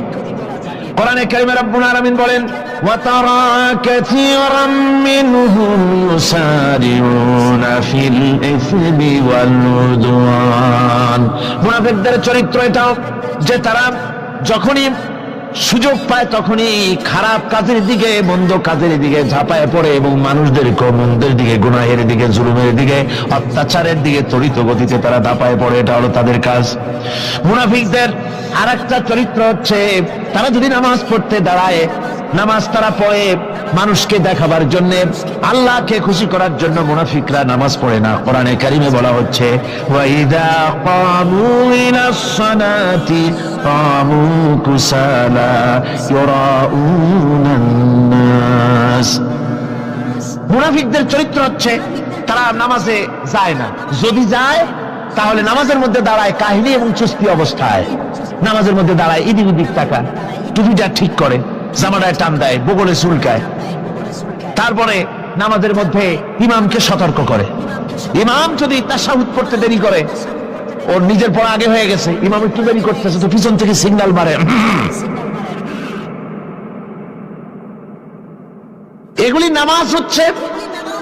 আল্লাহ পাক বলছেন ইউরাউনান নাস, এরা মানুষকে দেখাবার জন্য নামাজ পড়ে, এগুলি আসল নামাজ নয়, এগুলি আসল নামাজ নয়, আল্লাহকে সন্তুষ্ট করার জন্য নয়, এগুলি মানুষকে দেখাবার জন্য তারা নামাজ পড়ে। আমার ভাইরা, ইসলামের চরিত্রগুলি, কাজগুলি তারা করতে চায় না। সব সময়ের জন্য ইসলামের সঙ্গে বিরোধিতা করা এবং ইসলামের অপব্যাখ্যা করা, এগুলি হচ্ছে এই মুনাফিকদের চরিত্র, মুনাফিকদের কাজ। মুনাফিকরা চিরটা কাল এভাবে মুসলমানদের সঙ্গে খারাপ ব্যবহার করে এসছে এবং নিজেরা জাহান্নামের পথকে এভাবে তারা করে নিয়েছে। মুনাফিকদের আরেকটি চরিত্র হচ্ছে জিহাদের নাম শুনলে তাদের কলিজা কেঁপে ওঠে। বুঝলেন? কই যে আপনারা জিহাদ করেন কেন? এমনি সহজ পথে কলেমা পড়িয়া অল্পের মধ্যে বেহেশতে যাওয়া যায়, এরকম একটু দোয়া টোয়া শিখান মুসলমানদেরকে। আমাদের কাছে মাঝে মধ্যে আসে, কয় যে মুনাফিক তো সহজে চেনা যায় না। কয় যে হুজুর, এই যে বারবার জিহাদ, এই মারামারি, এই ঠেঙ্গাঠেঙ্গি, এগুলি আছে নাকি ইসলামের মধ্যে? কোথায় আছে যে মারামারি করা লাগবে, তারপরে মিছিল করা লাগবে, ধর্মঘট করা লাগবে, এ ধরনের জিহাদে অংশ নিতে হবে? এগুলি কি? এগুলি বাদ দিয়া সহজভাবে, শান্তভাবে যাতে করা যায়, অল্প অল্প ছোট ছোট দোয়া শিক্ষা দেন, যাতে করে সহজে বেহেশতে চলে যাওয়া যায়। আমি বলছি ভাই, রাসূলুল্লাহ এরকম আমাদের শিখান নাই যে এরকমের সূরাগুলি বেহেশতে যাওয়ার জন্য আবিষ্কার করে দেব। ছোট্ট একটা দোয়া পড়বেন, আরবে বেহেশত আপনার মামুরির বারান্দা যাই কলা খাওয়া শুরু করলেন। এত সহজে বিষয়টা আসবে না, বিষয়টা খুবই কঠিন। আল্লাহ রাব্বুল আলামিন বলেন মুনাফিকদের চরিত্র হলো জিহাদের নাম যখন তারা শোনে, জিহাদের নাম শোনা মাত্রই তাদের কলিজা কেঁপে ওঠে। রাআইতাল্লাযীনা ফী কুলুবিহিম মারাদুন ইয়ানজুরুনা ইলাইকা নাযারাল মাগশিয়্যি আলাইহি মিনাল মাউত। যখনই তাদের অন্তঃকরণ নেফাকের রোগে ভরা, নেফাকের রোগ তাদের কেমন ভাবে পেয়ে বসেছে যে ওরা এমন ভাবে তাকায় থাকে আপনার দিকে, রাসূলুল্লাহর দিকে এমন ভাবে তারা তাকায় থাকে যে জিহাদের কোনো কথা বলে ফেলে নাকি। জিহাদের কথা যদি আসে তাহলে তো সর্বনাশ। ওদের মৃত্যু যন্ত্রণার মতো, মৃত্যুর জ্বালায় পতিত ব্যক্তি যেমন চোখ ফ্যাকাশে হয়ে যায়, জিহাদের কোনো কারবার বা যুদ্ধের কোনো দামাডোল বেজে উঠলেই এদের কলিজার মধ্যে কাঁপ সৃষ্টি হয়ে যায়, কলিজার মধ্যে কাপ সৃষ্টি হয়, জিহাদে তারা দারুণ ভাবে ভয় পায়। মুমিনদের উল্টা, মুমিনদের হলো জিহাদের নাম শুনতে তাদের কলিজার মধ্যে ফুর্তি আসে। তার কারণ হচ্ছে জিহাদের ময়দান হচ্ছে এমন এক ময়দান, আল জান্নাতু তাহতা যিলালিস সায়ুফ, বেহেশত হচ্ছে তরবারির ছায়াতলে। এই রাস্তায় যদি মরতে পারি, জীবনে তো বহুত গুনাহ করছি, বেহেশতে যেতে পারবো কিনা আল্লাহই জানে, কিন্তু এই একটা পথ, এইখানে যদি জানটা দিতে পারি, বিনা হিসাবে আল্লাহ জান্নাতে চলে যেতে পারবো। আর শাহাদাতের মত হচ্ছে পিঁপড়ায় কাটার যন্ত্রণার চাইতে বেশি কিছু না। মুমিনদের দিলের জন্য খুশি হয়, আর ওদের দিল দারুণ কষ্ট তারা পেতে থাকে। এদের অবস্থা হচ্ছে যেখানে দ্বীনের কথা হয় সেখানে তারা চুপ করে বসে কথা শোনে, আর যখন দ্বীন ইসলামী আন্দোলনের কথা আসে, জিহাদের কথা আসে, তখন তারা খুব ভয় পায়া এদিক ওদিক তাকায়। কোরআনে কারিমে ওদের এই চরিত্র সম্পর্কে বলা হয়েছে, ওয়াইযা মা উনজিলাত সূরাতুন নাযারা বা'দাহুম ইলা বা'দিন হাল ইয়ারাকুম মিন আহাদিন সুম্মা ইনসারাফু। এরা কোরআনের আয়াত যখন নাজিল হয় তখন একজন আরেকজনের দিকে তাকাতাকি করে, কি জানি আমাদের ব্যাপারে কোনো আয়াত নাজিল হয়ে পড়ে নাকি, অথবা জিহাদের ব্যাপারে কোনো আয়াত নাজিল হয়ে পড়ে নাকি। কেউ দেখে নাকি এই সব এদিক ওদিক তাকাই আসতে এই জায়গা থেকে কেটে পড়ে, যে আমাদের চরিত্রই তো বর্ণনা করা হচ্ছে, কাজে এখন আর বসা ঠিক না, আস্তে করে কেটে পড়ার জন্য চেষ্টা করে। এটা হলো মুনাফিকদের আর একটা চরিত্র। এরা এইভাবে করে নিজেদের চরিত্রকে প্রকাশ করে ধরা পড়ে, এবং ইসলামের সবচাইতে মারাত্মক ক্ষতি এই মুনাফিকরা চিরকাল করেছে। আল্লাহ রাব্বুল আলামিন বলেন, মুনাফিকদের ব্যাপারে মুসলমানদের বিপদ হলে তারা দারুণভাবে খুশি হয়, আর মুনাফিকদের চরিত্র হলো মুসলমানদের উপকার হলে, ভালো হলে তারা দারুণভাবে অসন্তুষ্ট হয়ে যায়। যখন আর আল্লাহ মুমিনদেরকে সান্ত্বনা দেন, মুমিনদেরকে আল্লাহ পাক সান্ত্বনা দিচ্ছেন মুনাফিকদের ব্যাপারে, কুল লা ইউসিবানা ইল্লা মা কাতাবাল্লাহু লানা ওয়া মাওলানা ওয়া আলাল্লাহি ফালিয়াতাওয়াক্কালিল মুমিনুন।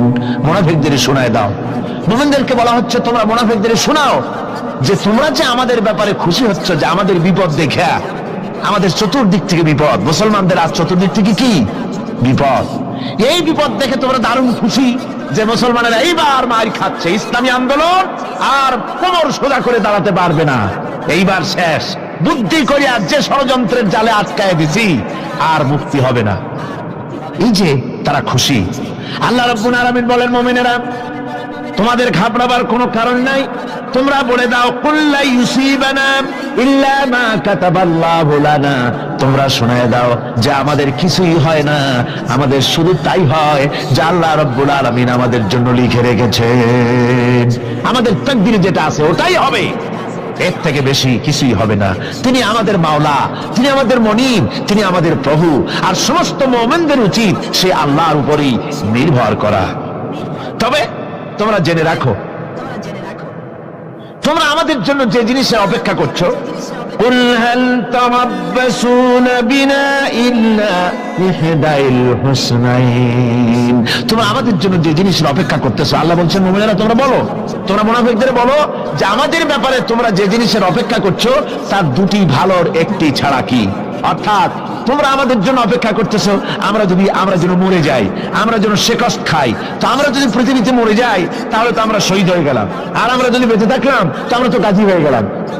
আমাদের ওই যে হাতি মরার মতো আর বাঁচার মতো, হাতি মরলেও লাখ টাকা, বাঁচলেও লাখ টাকা, আমরা মরলে গাজী, বাঁচলে কি শহীদ, কোন দিক দিয়ে আমাদের ঠগ নাই। সুতরাং তোমরা আমাদের জন্য যে জিনিস অপেক্ষা করো তার দুটো ভালোর একটি ছাড়া কি, আর আমরা তোমাদের ব্যাপারে, তোমরা যেমন আমাদের ব্যাপারে অপেক্ষা করতেছো, আমরাও তোমাদের ব্যাপারে আরেকটা জিনিসের অপেক্ষা করছি, ওয়া নাহনু নাতারাব্বাসু বিকুম আইয়ুসিবাকুমুল্লাহু বিআযাবিন মিন ইনদিহি আও বিআইদিনা, আমরাও তোমাদের জন্য অপেক্ষা করতেছি একটা জিনিসের, তোমরা আমাদের জন্য দুটি জিনিস অপেক্ষা করো, আমরাও তোমাদের জন্য দুটি জিনিস অপেক্ষা করছি, তা হচ্ছে তোমাদের শাস্তিটা আল্লাহ নিজে দিবেন না আমাদের হাত দিয়ে দেওয়াবেন, আমরা সেইটার অপেক্ষা করতেছি।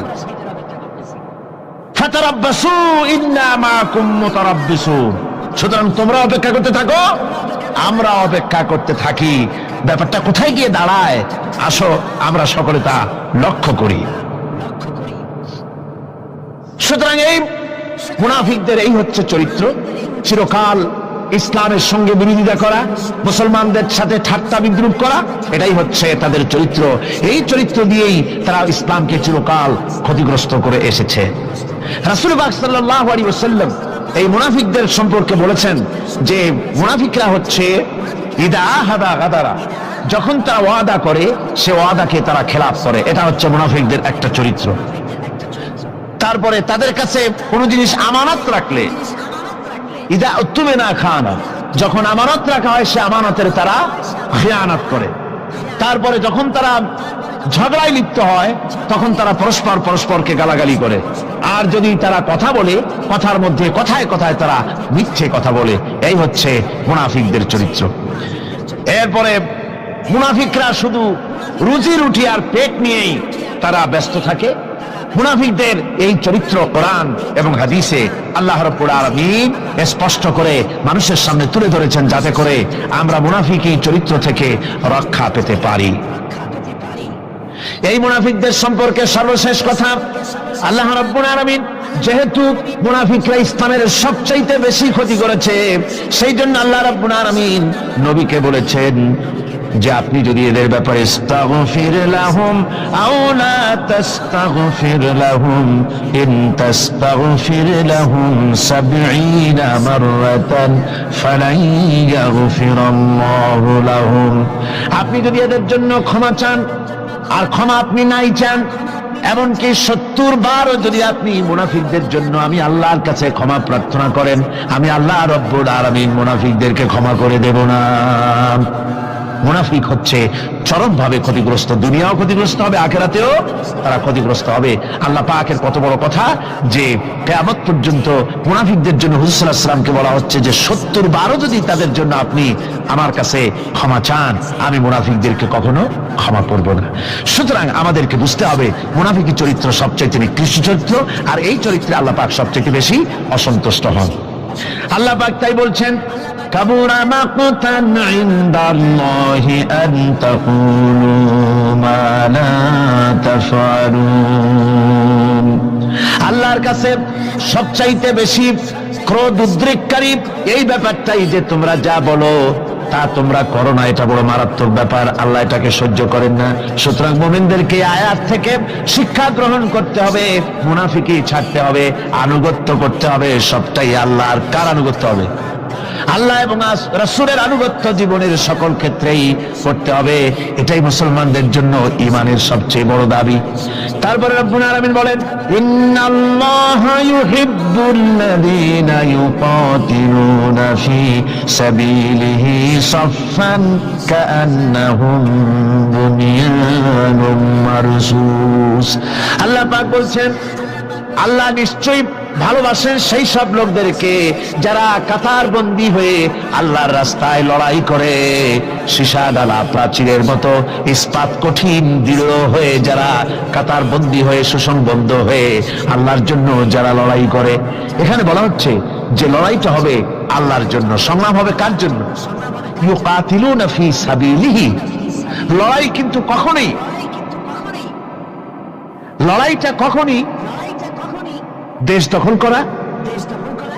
দখল করা, তা আবার মানুষের তৈরি করা আইন কানুন প্রতিষ্ঠার জন্য দেশ দখল করার সংগ্রাম, মানুষের তৈরি করা মতবাদকে প্রতিষ্ঠা করার সংগ্রাম, এই জাতীয় যত রকমের সংগ্রাম আছে, যত রকমের জিহাদ আছে, এই সমস্ত সংগ্রামকে, লড়াইকে ইসলাম জায়েজ করে না। এগুলি মুসলমানদের জন্য একদম নিষিদ্ধ।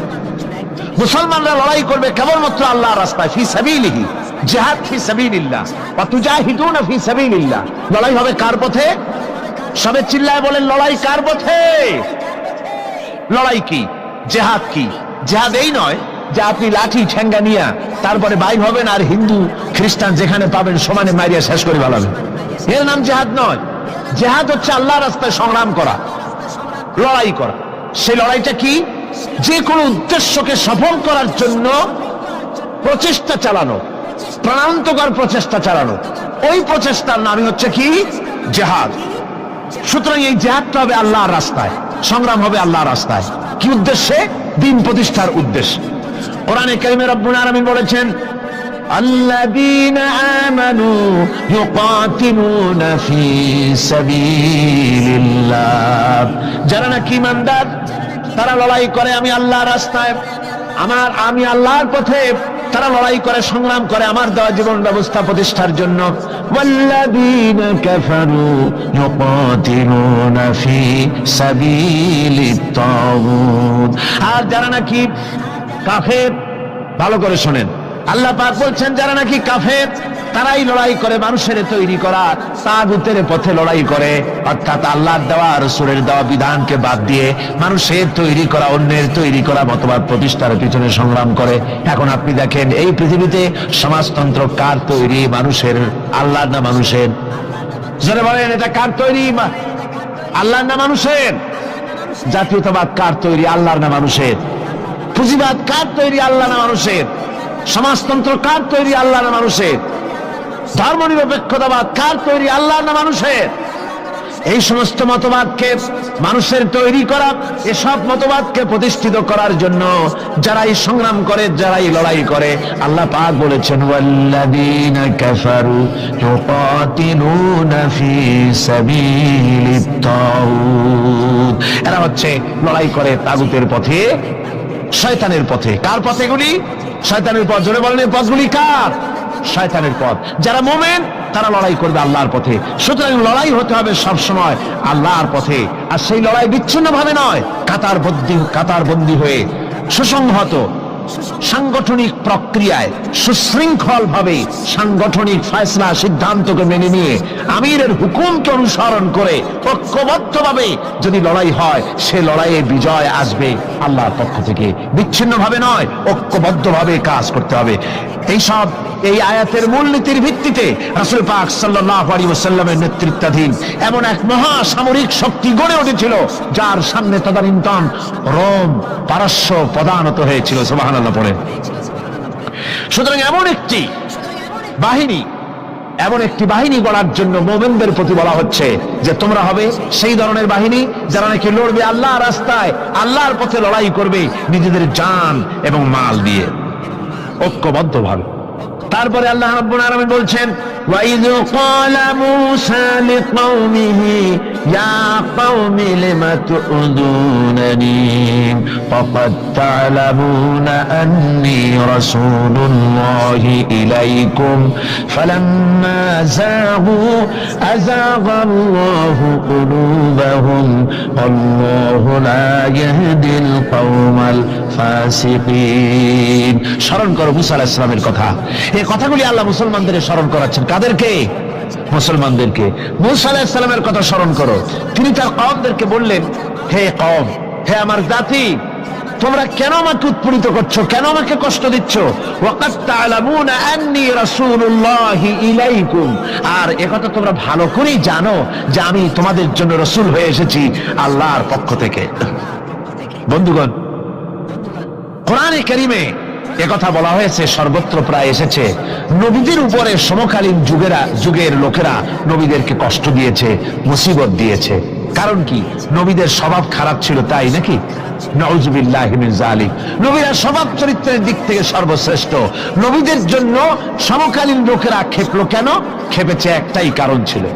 নবীদের বিরুদ্ধে ক্ষেপার একটি কারণ, তা হচ্ছে নবীরা দুনিয়ার মানুষের সামনে বলেছেন ইয়া কওমি ইবুদুল্লাহা মা লাকুম মিন ইলাহিন গায়রু। নবীরা দাওয়াত দিয়েছেন, ও আমার কওম, ও আমার জাতি, এক আল্লাহ ছাড়া কারো গোলামি করা যাবে না, কারো আনুগত্য করো না, দাসত্ব করো, গোলামি করো একমাত্র আল্লাহ রাব্বুল আলামিনের। অন্য আয়াতে এসেছে আল্লাহ পাক বলেছেন وَلَقَدْ بَعَثْنَا فِي كُلِّ أُمَّةٍ رَسُولًا أَنِ اعْبُدُوا اللَّهَ وَاجْتَنِبُوا الطَّاغُوتَ। আমি এমন কোন জাতি নাই, এমন কোন দল নাই যাদের জন্য নবী প্রেরণ করি নাই। নবীরা গিয়া তাদেরকে বলেছেন এক আল্লাহর গোলামি করো, আর মানুষের দাসত্ব তাগুতের গোলামি বর্জন করো, আল্লাহর গোলামি করো। এই কথা বলার সঙ্গে সঙ্গে তাগুত খেপে গেছে। কে খেপে গেছে? কে খেপেছে? তাগুত সহ্য করতে পারে নাই। তাগুত বলা হয় সেই শক্তিকে যে শক্তি নিজে শুধু আল্লাহর আইন অমান্য করে বসে থাকে না, অন্যদেরকেও আল্লাহর আইন অমান্য করতে বাধ্য করে। ওরাই খেপে গেল। ওরা খেপে মার আরম্ভ করে দিল। হযরতে মুসা আলাইহিস সালাম মার খেয়েছেন। হযরতে মুসা আলাইহিস সালাম, হযরতে ঈসা আলাইহিস সালাম, ইব্রাহিম আলাইহিস সালাম, নূহ আলাইহিস সালাম, এমন কোন পয়গম্বর আছেন যিনি মার খান নাই? কোরআনে কারীম বলা হচ্ছে ইয়া হাসরাতান আলাল ইবাদ মা ইয়াতিহিম মির রাসূলিন ইল্লা কানু বিহি ইস্তাহজিউন। আফসোস বান্দার উপরে, এমন একজন রাসূল পাঠাই নাই যার সঙ্গে সমকালীন যুগের লোকেরা ঠাট্টা করে নাই, বিদ্রুপ করে নাই, পাগল বলে নাই। এমন একজনও পাঠাই নাই। যাকেই পাঠিয়েছি তার সাথে সমকালীন লোকেরা ঝগড়া বিবাদ করেছে, মারধর করেছে, অত্যাচার করেছে। বিশ্বকবি, কবি সম্রাট আল্লামা ইকবাল রহমতুল্লাহ আলাইহি বলেছেন, সতীজা কা রহা है अज़ल से ता इमरोज, सतेजा का रहा है अज़ल से ता इमरोज, चरागे मुस्तफा भी से शरारे बुलावीस। মুস্তফার দ্বীপ শিখার সাথে, মুস্তফার দ্বীপ শিখার সাথে আবু লাহাবের অগ্নিস্ফুলিঙ্গের সংঘর্ষ চলে এসেছে। আবহমান কাল থেকে শুরু হয়েছে, আজও চলছে, কিয়ামত পর্যন্ত চলতে থাকবে। তবে কিনা আবু জাহেলের, আবু লাহাবের অগ্নিস্ফুলিঙ্গ নির্বাপিত হয়ে যাবে, আর মুস্তাফা সাল্লাল্লাহু আলাইহি ওয়াসাল্লামের দ্বীপ শিখা জ্বলতেই থাকবে, নিভে যাবে না। সুবহানাল্লাহ বলেন, নিভে যাবে না। কারণ হচ্ছে আল্লাহ পাক বলেছেন, ইউরিদুনা লিইউতফিউ নূরাল্লাহি বিআফওয়াহিহিম ওয়াল্লাহু মুতিম্মু নূরিহি ওয়ালাউ কারিহাল কাফিরুন। কাফের বেঈমানেরা চায় মুখের ফু দিয়ে আমার আলোকে নির্বাপিত করে দেবে, আমার দ্বীনকে দুনিয়া থেকে মিটিয়ে দেবে। আল্লাহ পাক বলেন, আমি আমার দ্বীনকে পূর্ণতা দান করব, যার জমকের সাথে আমার দ্বীন দুনিয়ার বুকে প্রতিষ্ঠিত হবে। তাতে কাফেরদের কলিজার ভিতরে যতই জ্বালা যন্ত্রণা হোক না কেন, ওদের মনে যত কষ্ট হোক, ইসলাম প্রতিষ্ঠিত হবে। আল্লাহ বলেছেন, কে বলেছেন? আল্লাহ পাক, আমি আমার দ্বীনকে পূর্ণতা দান করব। সুতরাং কাফেররা বাধা দিল নবীদের। কারা বাধা দিল? কাফেররা। যারা বাধা দিল তারা সংখ্যায় 3 শ্রেণী। কয় শ্রেণী? ভালো করে মনে রাখে, 3 শ্রেণীর লোকেরা নবীদেরকে বাধা দিয়েছে। মুসা আলাইহিস সালাম বলছেন, কেন আমাকে কষ্ট দিচ্ছ, অথচ তোমরা জানো যে আমি আল্লাহর রাসূল। এই যে পয়গম্বরদেরকে বাধা দিল 3 শ্রেণীর লোকেরা। কারা দিল?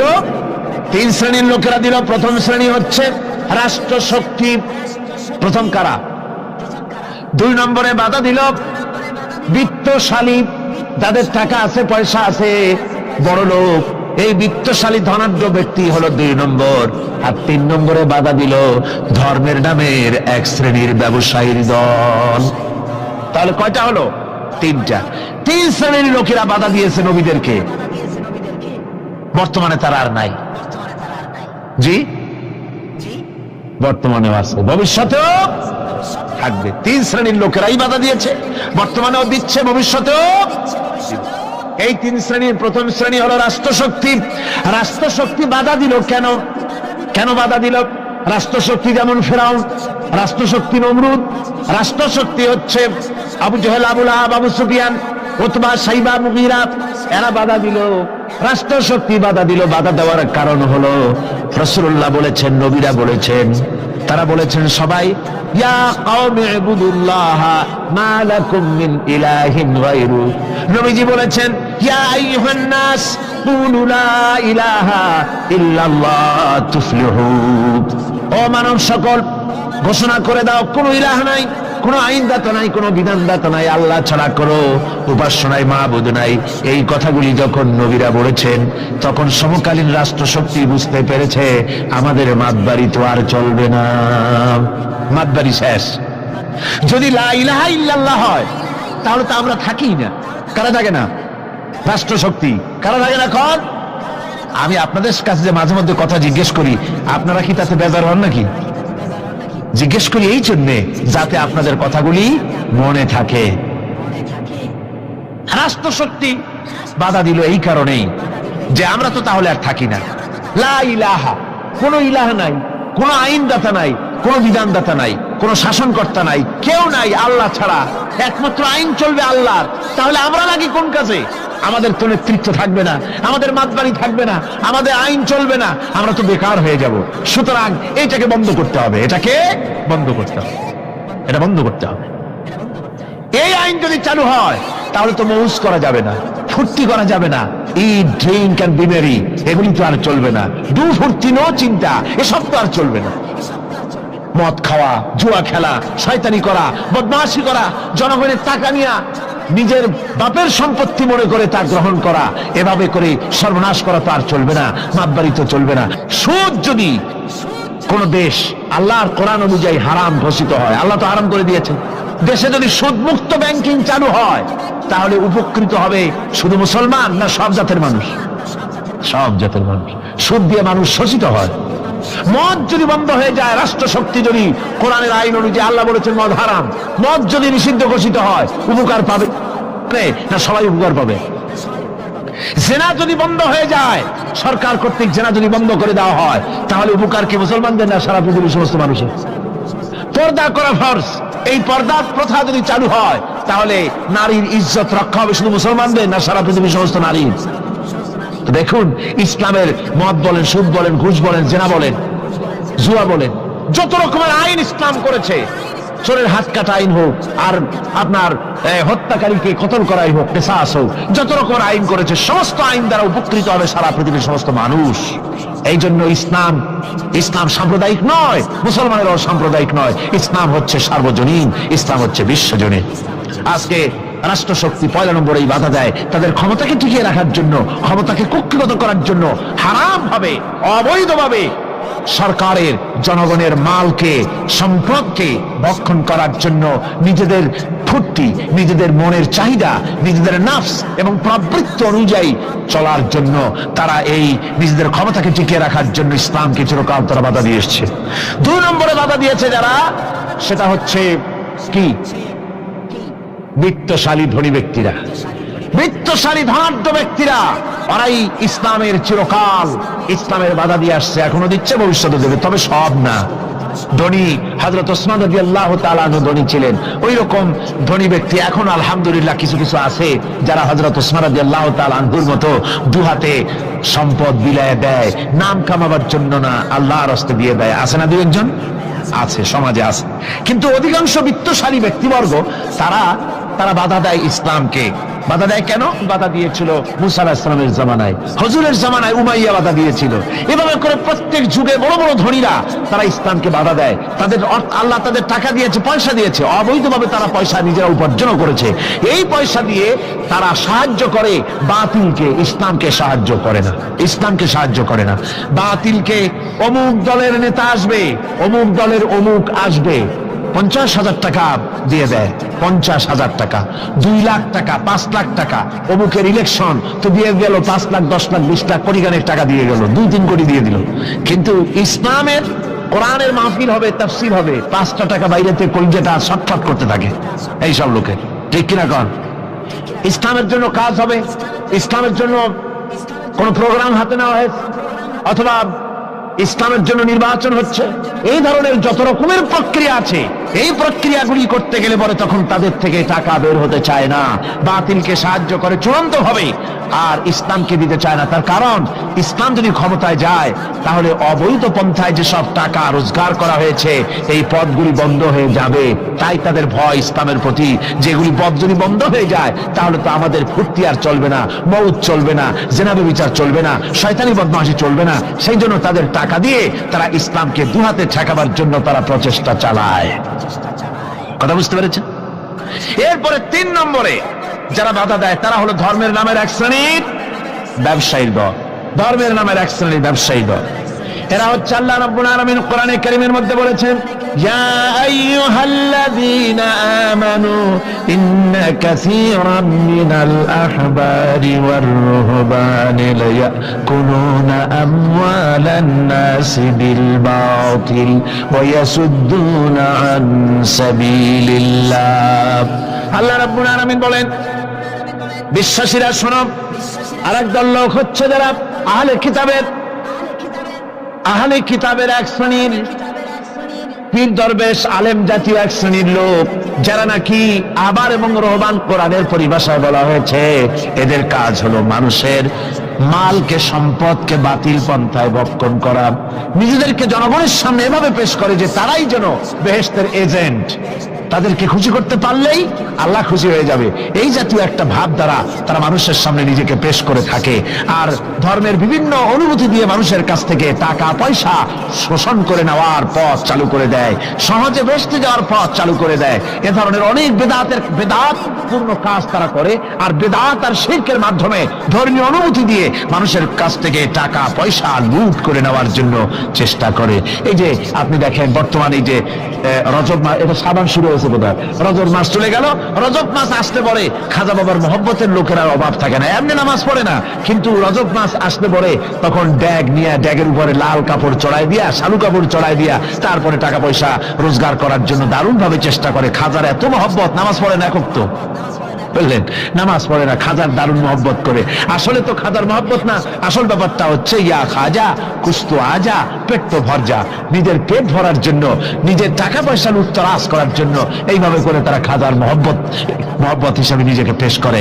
এইভাবে কেউ মাজার দিয়া, কেউ ওরস দিয়ে, কেউ এই ধরনের নানান রকমের বিদআতপূর্ণ কাজ করে করে জনগণের কাছ থেকে টাকা পয়সা বাতিল পন্থায় ভক্ষণ করে। আল্লাহ পাক বলছেন শুধু বাতিল পন্থায় জনগণের মালকে ভক্ষণ করে যদি বসে থাকতো তাও একটা হতো, তাও না, ওয়াসুদ্দুনা আন সাবিলিল্লাহ, বাতিল পন্থায় জনগণের মাল ভক্ষণ করে, এটা হলো এক। দুই নম্বরে সব সময় তারা ইসলামী আন্দোলনকে বাধা দেয়, ইসলামের পথে, আল্লাহর পথে সব সময় ফতোয়া দিয়ে, ফতোয়াবাজি করে তারা ইসলামের আন্দোলনের পথে লোকেরা যেন যাইতে না পারে, ইসলামী আন্দোলনে শরীক হতে না পারে, সেজন্য আপ্রাণ প্রচেষ্টা করতে থাকে এই শ্রেণীর লোকেরা। এই তিন শ্রেণীর লোক ইসলামকে চিরকাল বাধা দিয়ে এসেছে। তাই আমি আজকে আপনাদের সামনে এই কথাই বলতে চাই যে আল্লাহ রাব্বুল আলামিন কোরআনে কারীমের এই সূরাটির এই আয়াতগুলির মধ্যে পরিষ্কার করে আমাদের সামনে বলে দিলেন যে মুনাফিকি বর্জন করতে হবে। এক নম্বরে কি? মুনাফিকি বর্জন করতে হবে। মুনাফিকি মারাত্মক রোগ, সেই রোগগুলি সম্পর্কে আমি আপনাদের সামনে আলোচনা করেছি। দুই নম্বরে বলা হয়েছে আল্লাহ ঘৃণিত, সর্বাধিক ঘৃণিত ব্যক্তি আল্লাহর কাছে মুনাফিকরা। সর্বাধিক ঘৃণিত কারা? মুনাফিকরা। আর সবচাইতে আল্লাহ ভালোবাসেন কাদেরকে? যারা নাকি কাতারবদ্ধভাবে আল্লাহর রাস্তায় লড়াই করে আল্লাহর দ্বীন প্রতিষ্ঠার জন্য, তারা হলো আল্লাহর সবচাইতে বেশি প্রিয়। আর তিন নম্বরে আজকের আলোচনায় আসলো যে নবীদেরকে যেভাবে জ্বালা যন্ত্রণা দিয়েছে কাফের বেঈমানেরা, এই জ্বালা যন্ত্রণার সিলসিলা চলতেছে, চলবে। তবে মনে রেখো, বনী ইসরাঈলরা যেভাবে মুসা আলাইহিস সালাম, ঈসা আলাইহিস সালামকে বাধা দিয়ে যেভাবে বিপদগ্রস্ত হয়েছে, তোমরা মুসলমানেরা যদি নবীদেরকে এভাবে নির্যাতন করো, তোমাদেরকেও নির্যাতিত হতে হবে, আল্লাহর গজব তোমাদের উপরেও আসবে। এখন আমি মোনাজাত করব, মোনাজাতের জন্য দাঁড়ানো ভাইরা বসেন। এই যে দাঁড়ানো ভাই যত আছেন, ডানে বামে সমস্ত মুসলমান মাহফিলের মাঝখানে যারা দাঁড়ায় আছেন, সব বসুন, এক মুহূর্তের ভিতরে বসে পড়ুন, মোনাজাতে শরীক হন। সমস্ত মুসলমান ভাইরা যার যার জায়গায় বসে মোনাজাতে শরীক হয়ে যান। মোনাজাতের পর আজান হবে, এশার নামাজ বা জামাত আপনারা আদায় করে যাবেন। এত বড় জামাত যেন কেউ নষ্ট করবেন না। আপনাদের মাহফিলে আসা, বসা, শোনা সবটাই বরকতপূর্ণ হবে যদি জামাতে নামাজ আদায় করে যান। আর জামাত ছেড়ে যাওয়া, এটা কোরআনে কারীমের মাহফিলে শুনতে এসে জামাত না পড়ে যাওয়া, এটা একটা দারুণ বেদরকতি হবে। আমি আশা করব আপনারা কেউ জামাত ছেড়ে যাবেন না। উজুর ব্যবস্থা দেওয়া আছে? উজুর ব্যবস্থা আছে, উজু না থাকলে উজু করে নেবেন। মোনাজাত শেষ হওয়ার সাথে সাথে যাদের উজু নাই, উজু করে আসবেন। আল্লাহুম্মা আমিন। ربنا ظلمنا أنفسنا وإن لم تغفر لنا وترحمنا لنكونن من الخاسرين ربنا لا تزغ قلوبنا بعد إذ هديتنا وهب لنا من لدنك رحمة إنك أنت الوهاب أي الله تعالى হাজার হাজার মুসলমান নরনারী ঠান্ডাকে উপেক্ষা করে তোমার দ্বীনের কথা শোনার জন্য, কোরআনে কারীমের কথা শোনার জন্য এই মাঠে এসে হাজির হয়েছে। আল্লাহ তুমি দয়া করে মেহেরবানি করে আলোচনার সওয়াবটুকু হুজুরে পুরো নূর সাল্লাল্লাহু আলাইহি ওয়াসাল্লামের রূহ মুবারকে পৌঁছে দাও। রব্বুল আলামিন, আমাদের মধ্য থেকে যাদের মা বাপ দুনিয়া থেকে জন্মের মতো বিদায় হয়ে গেছে, আল্লাহ কবরে যদি আযাব থাকে দয়া করে আযাব মাফ করে দাও। আল্লাহ আমাদের মা বাপের উপরে তোমার রহমত নাজিল করো। রব্বিরহামহুমা কামা রব্বায়ানি সগীরা, রব্বিরহামহুমা কামা রব্বায়ানি সগীরা। হে আল্লাহ রাব্বুল আলামিন, এই মাহফিলে যত লোক আছি আমরা কার কোন ব্যাধি আছে, রোগ আছে, আমরা তুমি ভালো করে জানো। আমাদের প্রত্যেকের ব্যাধিকে তুমি শিফায়ে আজলা দান করে দাও। আল্লাহুম্মা হাব্বিব ইলাইনাল ঈমান وزينه في قلوبنا وكره إلينا الكفر والفسوق والعصيان واجعلنا من الراشدين ربنا تقبل منا إنك أنت السميع العليم وتب علينا إنك أنت التواب الرحيم سبحان ربك رب العزة عما يصفون وسلام على المرسلين الحمد لله رب العالمين واجعل آخر كلمتنا عند الموت لا إله إلا الله محمد رسول الله يا معشر الجن والإنس إن استطعتم أن تنفذوا من أقطار السماوات والأرض فانفذوا لا تنفذون إلا بسلطان হে পৃথিবীর মানুষেরা আর জেনেরা, যদি সম্ভব হয় আমার আকাশের নিচের থেকে জমিনের উপর থেকে বেরিয়ে যা,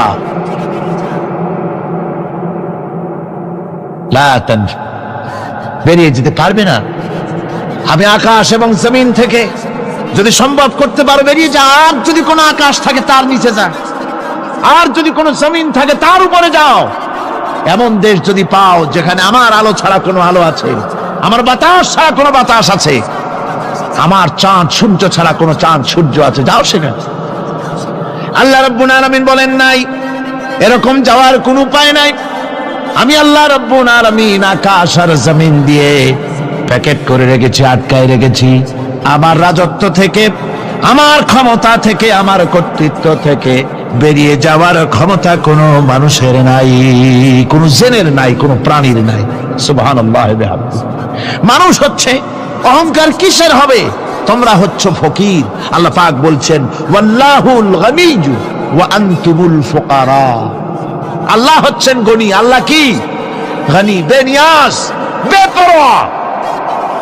ফাআলুল লিমা ইউরিদ, যা খুশি তাই করে, কারো মুখাপেক্ষী তিনি নন। কোরআনে কারীমে রব্বুল আলামিন বলেছেন নবী আপনি আমার ব্যাপারে, আমার গুণাবলীর ব্যাপারে বলুন। কুল হুয়াল্লাহু আহাদ, পড়েন সবাই। কুল হুয়াল্লাহু আহাদ আল্লাহুস সামাদ লাম ইয়ালিদ ওয়া লাম ইউলাদ ওয়া লাম ইয়াকুল লাহু কুফুয়ান আহাদ। আল্লাহ পাক বলেন বান্দারে, ও আমার নবী আপনি বলুন আল্লাহ পাক এক এবং একক, তিনি নিরঙ্কুশ, তিনি বেনিয়াস, তিনি কারো মুখাপেক্ষী নন, তিনি কাউকে জন্ম দেন নাই, তাকেও কেউ জন্ম দেয়নি। আকাশ এবং জমিনে আল্লাহর সমকক্ষ কেউ নাই। তোমরা হচ্ছ ফকির আর আমি আল্লাহ হচ্ছে বেনিয়াস। লিল্লাহি মা ফিস সামাওয়াতি ওয়া মা ফিল আরদ, আকাশে যা আছে জমিনে যা আছে সব আল্লাহ। সব কার? আল্লাহ পাকের। সুতরাং কিসের অহংকার, কিসের মাতবাড়ি? মানুষ পেছনের কথা ভুলে যায়, মোটেই চিন্তা করে না। একটু আগে যারা ক্ষমতায় ছিল আজকে তারা ক্ষমতা হারা, আজকে যারা ক্ষমতায় এলো তারা আবার ক্ষমতা মস্তদে বসে দুনিয়ার সব বিপদ আপদ ভুলে যায়। কি করে আরো বেশি লুটপাট করা যায়, আরো বেশি মানুষকে শোষণ করা যায়, মানুষ এই চিন্তাই করে।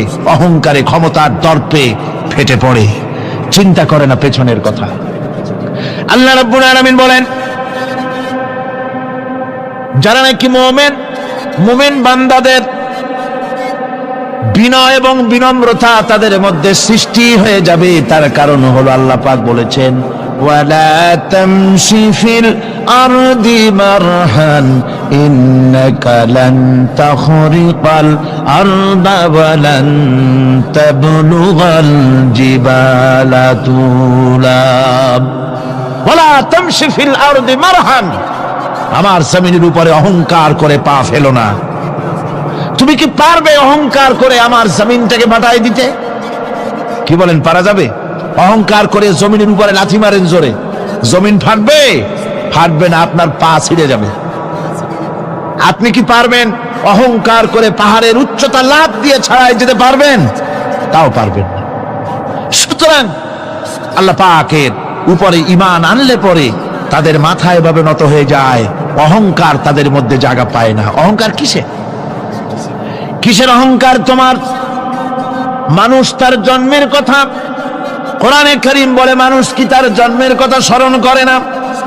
তোমার তো এমন অবস্থা ছিল, দুনিয়ায় উল্লেখযোগ্য বিষয়বস্তু হিসাবে তুমি পরিগণিত ছিলে না। তুমি হচ্ছ, তোমার জন্মের উৎস কথা হচ্ছে এক ফোঁটা নাপাক পানি, এমন নাপাক পানি যা শরীর থেকে নির্গত হলে পরে গোসল করা ওয়াজিব হয়ে যায়। এমন এক ফোঁটা নাপাক পানি যার জন্মের উৎস, তার আবার অহংকার কিসের? পৃথিবীতে অহংকার যারাই করলো আল্লাহ পাক তাদেরকে ভালো করে দেখায় দিলেন। নমরুদকে দেখায়ছেন, ফেরাউনকে দেখায়ছেন। যুগের ছোট ছোট নমরুদ, ফেরাউন, যেখানে যেখানে খুদে খুদে ফেরাউন হয়েছে আল্লাহ সকলকেই দেখিয়ে দিয়েছেন, দেন নাই? দেখিয়ে দিয়েছেন। সুতরাং মাথা নিচু করে চলতে হবে, বিদ্যার বড়াই করা চলবে না। কত লেখাপড়া করেছো তুমি? এমএ পাস করেছো, তাতে কি হয়েছে? সবে মাত্র বর্ণবোধ পড়েছো, জ্ঞানের রাজ্যে পা ঢুকিয়েছো, এখনো কিছু শেখনি। টাইটেল পাস করেছো, তো কি হয়েছে? কদ্দুর শিখেছো? নিউটনের মতো মানুষ মৃত্যুর সময় বললেন, জ্ঞান সমুদ্রের বেলাভূমিতে দাঁড়িয়ে সামান্য বালু কণা নিয়ে নাড়াচাড়া করলাম, অথই সমুদ্রের কিছুই দেখতে পারলাম না। শেখ সাদী রহমতুল্লাহ আলাইহি ইন্তেকালের সময় বলেছেন, মালুম শোধ কি হিচ মালুম না শোধ। সারা জীবন সাধনা করে বুঝিলাম ইহা, যে কিছুই বুঝিলাম না। এগুলি হচ্ছে জ্ঞানীদের কথা। আর কোন রকম ইউনিভার্সিটির বারান্দা দিয়ে 3-4 দিন হাঁটছে, কয় যে সব বুঝি। কি বুঝছো? কয় দেয়ার ইজ নো গড, স্রষ্টা বলতে কেউ নেই। পাগল কি আর গাছে ধরে মিয়া? সুতরাং বিদ্যার বড়াই চলবে না, স্বাস্থ্যের বড়াই চলবে না, অর্থের বড়াই চলবে না। অর্থের বড়াই করবে, কত অর্থ তোমার হয়েছে? আল্লাহ যদি ইচ্ছে করেন ব্রেনের মধ্যে, মগজের মধ্যে এমন টিউমার করে দিবেন, মগজের মধ্যে এমন ক্যান্সার করে দেবেন, হার্টের ভিতরে এমন ক্যান্সার লাগায় দিবেন, 14 গোষ্ঠী বিক্রি করলে ঔষধের পয়সা হবে না। পারবে কিনা আল্লাহ কন? জোরে বলবেন, পারবেন কিনা? এমন বহুত অসুখ আছে ডাক্তাররা বোঝেই না ঔষধ দেবে কি। হযরত ইউনূস আলাইহিস সালাম মাছে তারে গিলে ফেলে দিল, হতাশায় তিনি হার্ট ফেল করেন নাই। মাছের পেটের মধ্যে যদি কেউ চলে যায়, বেরিয়ে যাওয়ার জন্য কোনো ব্যাকডোর আছে নাকি কন? পালাবার কোন রাস্তা আছে? মাছের পেটের জানালা দরজা আছে কিছু? কিছুই নেই। তিনি হতাশ হলেন না, মাছের পেটের ভেতরে বসে হযরত ইউনূস আলাইহিস সালাম বুক ভরা আশা নিয়ে আল্লাহর দরবারে তিনি ঘোষণা করলেন, লা ইলাহা ইল্লা আনতা সুবহানাকা ইন্নী কুনতু মিনাজ জালিমিন। পড়েন না সবাই, লা ইলাহা ইল্লা আনতা সুবহানাকা ইন্নী কুনতু মিনাজ জালিমিন। হযরত ইউনূস আলাইহিস সালাম বললেন, আল্লাহ তুমি ছাড়া কোনো ইলাহা নাই, তোমার পবিত্রতা ঘোষণা করছি, আমি জালিমদের অন্তর্ভুক্ত হয়ে গেছি। তিনি যখন চিল্লাচ্ছিলেন, মাছির পেটের ভিতরে বসে যখন কাতরুক্তি করতেছিলেন, আল্লাহ বুঝি তখন শোনেন নাই সে কথা? কি বলেন? আল্লাহ বুঝি তখন তন্দ্রায় বা নিদ্রায় ছিলেন না? আল্লাহ পাক কি ঘুমান? তন্দ্রায় যান? লা তাখুযুহু সিনাতুন ওয়ালা নাওম। আল্লাহ রাব্বুল আলামিন বলেন, কোন তন্দ্রা বা নিদ্রা আল্লাহ রাব্বুল আলামিনকে স্পর্শ করে না। হযরত ইউনূস আলাইহিস সালাম যখন মাছের পেটের ভিতরে বসে চিৎকার মারলেন, আল্লাহ পাক বলেন, ইউনূস রে, তোমার ওই ডাক কেউ শোনে নাই, দুনিয়ার কোন রাজা বাদশাহ শোনে নাই, দুনিয়ার কোন বন্ধু বান্ধব তোমার শোনে নাই, কিন্তু আমি তোমার আরশের মালিক, আমি রব্বুল আলামিন শুনেছি। শুধু শুনি নাই, সঙ্গে সঙ্গে জবাব দিয়ে দিয়েছি।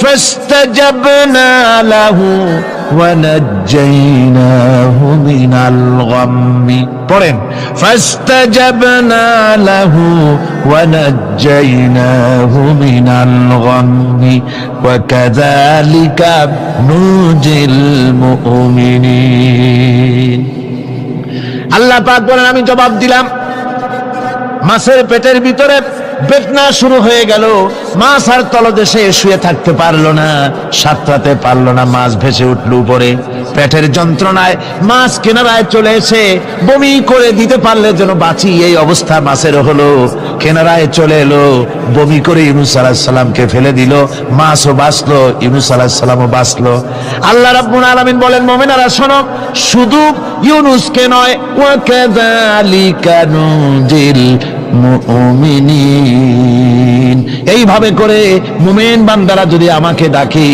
আমার কাছে যদি হাত ফালায় আমি আল্লাহ রব্বুল আলামিন মুমিনদের এভাবে বিপদ মুক্ত করে দেই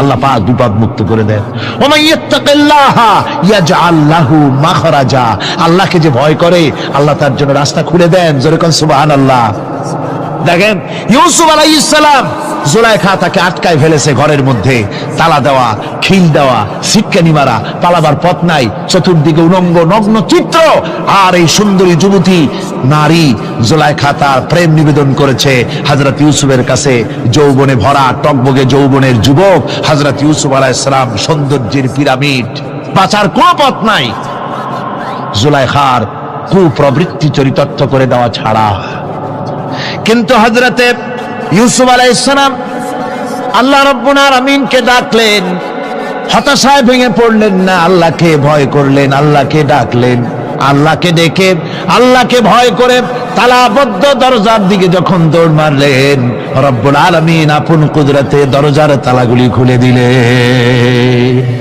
ভাইরা আমার এভাবে করে মুমিনেরা কখনো হতাশ হয় না ফাইন্না মাআল উসরি ইউসরা ইন্না মাআল উসরি ইউসরা মনে রাখতে হবে দুঃখ কষ্টের সাথে থাকে সুযোগ সুবিধা আর প্রত্যেক অসচ্ছলতার সাথে থাকে উদার সচ্ছলতা এর কোনো বিপরীত কখনই হয় না আল্লাহ রাব্বুল আলামিন এইভাবে করে মুমিনদেরকে বলেছেন যেন তারা হতাশায় ভেঙে না পড়ে আল্লাহ পাক বলে বান্দা যখন আমাকে ডাকে আমি বান্দার একদম নিকটে তার ঘাড়ের চাইতেও নিকটে ওয়া নাহানু আকরাবু ইলাইহি মিন হাবলিল ওয়ারিদ আমি আমার বান্দার শরৎ যে রগের উপরে তার মাথা এর থেকেও আমি আমার বান্দার বেশি নিকটে সুবহানাল্লাহ পড়ে আমি তোমার কাছে আমার কাছে মাপ চাও যত বড় গুনাহ হোক ওয়া ক্বালা রাব্বুকুম উদউনি আস্তাজিব লাকুম তোমার প্রভু তোমাকে ডেকে বলেছে আমাকে ডাকো আমি মাফ করে দেব সুবহানাল্লাহি ওয়া বিহামদিহি